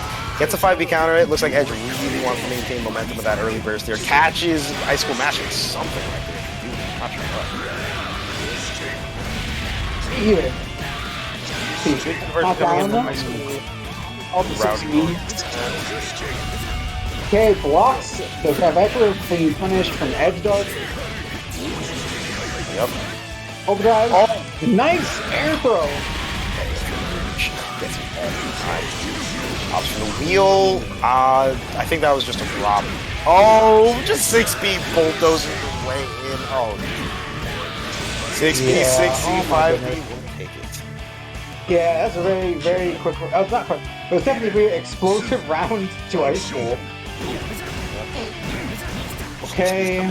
There. Yep. You know how it goes, folks. Charge JD. Oh my goodness. Oh, tossed. Yo, I love Susano's throw animation. Unlocks Grand Viper, unlocks DP, so he has 2 very valuable tools. Yep. Very good adjustment on the routing to get that. Good into block from Edge. Standard pressure from Susano. Gets the 6C overhead. See a nice conversion. 6B and 6C are putting in so much work. Tried to orb in order to catch like a delay tech, but Edge just opted for the DP there. Blow! Sway the DP! RP. So, yeah, Sway is invincible, rough body. So, it went to the DP and High School could not RC it. 4-8! Jesus! Okay, okay, 100 meter in overdrive. What's gonna happen? I don't even know. Oh, both players in overdrive. Literally. Oh, you tried to freaking God press from that range. He tried to get cute. Okay, this is 100% that. Yeah, you are and the Active EA takes it cleanly for Edge Dark, keeping himself alive and taking round 2 of this game. 5B round start is super good for Susano. Throw also. This should be like a Grand Viper unlock. And it is. Yep, ups with the DP unlock as well. Yeah, essential seals. Oh, good fuzzy jump out of there. Good awareness and 8 for 2C with no punish. Yep, that DP's unlocked, so now Naruto has to do a lot more when they're pressuring. Good DP in kind. DP back and forth. Oh, purple throw at Sev. Not that purple throw landed, but good tech for Edge Dark.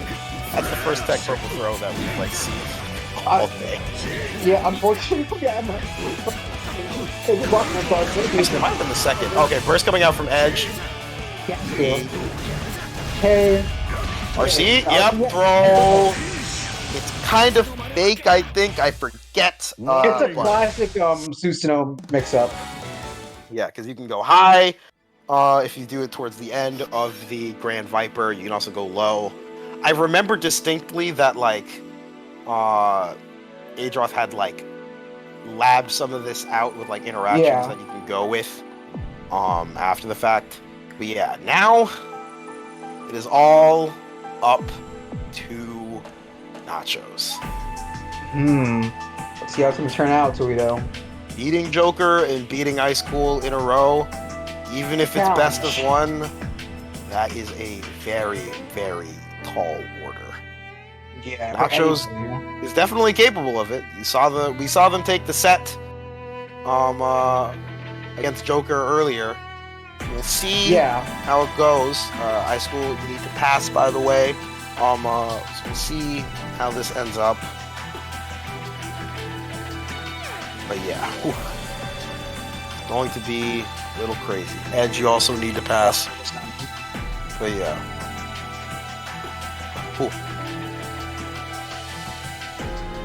It's going to be very nuts. We've already had our grand final reset. There's not much else you can do. If Nachos goes the distance, that's gonna be very cool. That's gonna be very cool. I kinda. It's eating it with 9 or 11? That's a very good question. 9 looked really wonderful last time. Yeah, it did go well. I wouldn't be shocked by either. So I'm curious to see how it ends up going. Okay, now both players are ready. You guys need to remember to pass more. But either way, I'm gonna lock in the 9. I'm guessing Jin. Versus 9. Okay, it's actually a very fun matchup. Have the counter pick war started? No. Okay. Joker opting to go for the tried, the true, the Ragna, the Blood Edge. I mean, both works. But I mean, let's see if Joker has made any adjustments from the last time these two fought. Yeah, he definitely has had a good amount of time in order to sort of like take a look, maybe think on what happened in the last game, to figure out, okay, these are the adjustments that I need to make. These are the couple of things that I can like start to show. Yeah.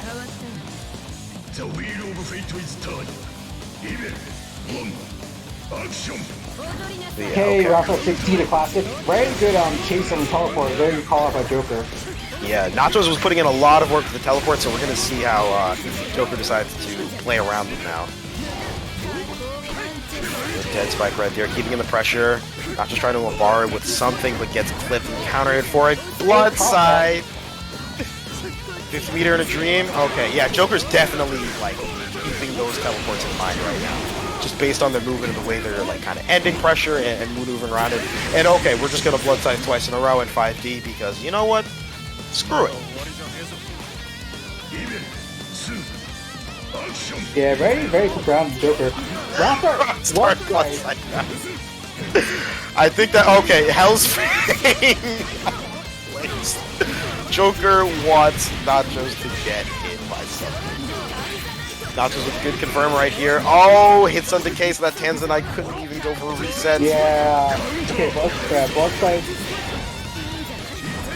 Putting in work. Blood Scythe again. Oh my lord. Nachos is getting hit left and right with OG and EA. That will take it. Okay. Yeah, and that was very quick and very explosive from Joker. Yes. Oh, actually, I was completely wrong. I was capping super hard. Sorry. It was Nachos that needed to clutch it out in order for them to win. So now we have Ice Cool and Joker. Oh my god. Look at me capping. Goodness gracious God. Yeah. This is gonna be pretty bonkers. Okay. Yeah, this is either it or it's not. Susanoo versus a Blood Edge. Tell me if you've seen this before at Boston Blue Beat Online. Never in my life. This is a very, very, totally rare occurrence. I've never seen it before. What could you possibly be talking about? You must be selling me some fluff. I've never seen this before. Ice Cool and Joker in a grand finals on a reset? Impossible. Nah, it's never happened. Impossible. Never happened. Never happened. It's like beyond belief. It didn't happen. We made it all up. It's an anomaly. Yes, exactly. Okay. Fooled you. Looks like Joker is itching to go. High School probably just taking a quick sec, composing themselves, and maybe going over a couple of notes or their thoughts on how to deal with Ragna and Joker specifically. Oh, you two have never been in... Okay, Joker typing in the chat that they've never been in grand finals together. Okay, well, it is a first of sorts. Yeah. Huh. Yeah, these guys are usually in, I guess, Joker and Ice School end up just being in like winners finals or losers finals a bunch. But either way, seeing either of them here is not surprising. I guess the not the slightest. Them being there together. Yeah. But yeah, this is for all the marbles. And we're just gonna have to see how this plays out. If he does another round start Blood Scythe, I'm going to take mental damage from not even, like, despite not even playing. That's totally possible too, though. I don't know, dude. Okay. I think it's just going to be round start 5B from, like, Ice, and then Joker's just going to, like, back up. Oh, that's what they see. Okay.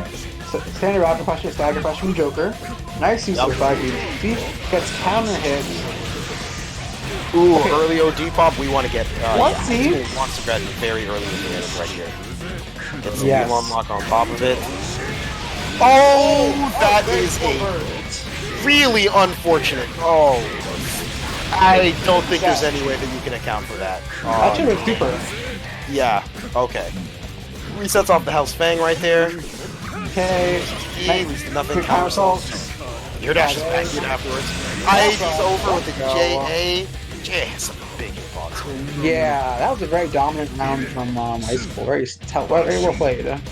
Yeah, honestly, that burst is that burst was. It's gonna be a lot of damage. It's gonna be like 3K. Nothing too crazy. Oh, except the TRM setup. Yeah. And the next hit is definitely gonna kill. 50 meter on deck with these unlocks. Oh, air thrown off of the blood sign. Oh, he wanted the burst bad. Yep. Okay, is this the last possible match? This is the last possible match. I mean, is this next one the last possible match? That was the last possible match. That is it. Oh. Ice Cool and Nachos. Yeah, Ice Cool and Nachos clawing up from losers to take the anniversary set. Take the 2v2. Jeez. Yeah. You guys are all nuts, dude. Thank you guys for showing up and showing out. We appreciate it a ton. From the bottom of our hearts. It's very nice to see you guys out here. We have been at this time and time again with these weeklies. I'm gonna avoid getting a little emotional, but yeah, we've been at this for a year. year. It's been a great year. I don't think any of us expected things to kind of blow up and really pop off the way they are. I know that CFNet played a pain in the ass, and I'm not going to pull absolutely can. But yo, it's been such a joy to see everyone play over the last year and improve, and it's been such a privilege to be part of that when I can commentate. Same here. I really appreciate you guys coming out and showing support. Whether you're watching or playing, or throwing in a bunch of copy pastas in the chat. We actually didn't see any Joker copy pastas. You guys did a terrible job on that end, actually. Right? You guys dropped the ball. You guys dropped the ball, but I'm in too sappy of a mood, so I'm not going to be that mad. I just want to say thank you guys a ton. We've got more weeklies coming up. We'll have the challenge and the Matsurino up soon. Don't worry about it. Please be patient. We've got a lot of really cool shit that's coming up soon. We got Reloaded. We got the weeklies here. And we've got a lot more things to talk about that are coming up. And also, next week, actually, before I forget, we have our Look Alive exhibition coming up. We are going to be, we are a part of the Combo Breaker Look Alive exhibition. It's going to be very, very sick. We've got a really cool exhibition match that we're very excited to show off to you guys. I'm not going to speak any more on it. I'm going to keep my lips sealed on there. But please be on the lookout. We'll have we'll have more information as soon as we are able to give it.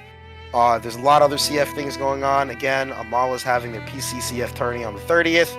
MLM will be running their games. MLM will be running some things future. We got the weeklies. We got Reloaded. Let me make sure I didn't miss anything because there's also Casa Fridays, which we're going to be and TC. Trace Complete is on their last 2 weeks. If you guys play Tekken, you should pull up there. Thank you for donating to the match arena and everything. We'll be transitioning over to Casa and rating them, so please join in if you want to see some cool matches going on. Thank you guys again for showing up and showing out. You guys make me very happy. Thanks. I'll say I love Blaze Blue. Pretty fun game, dude. Kind of fun. Kind of fun, yeah, okay. Vaguely entertaining. I'm gonna ramble too much, Tux. Do you have anything else to say? No, just everyone, thank you for showing up. Thank you for those amazing matches you got to commentate. And hashtag BBCF rollback, hashtag play BB. Shill that to death. Let's maybe talk to Bailey and get that CEO for let's get that BBCF for CEO, huh? Maybe we can do that. But all things aside, thank you guys for showing up. We'll be rating Casa. I ain't got much else to say. Thank you. Everyone, it's been a pleasure. Have a nice night. I'll see you next time.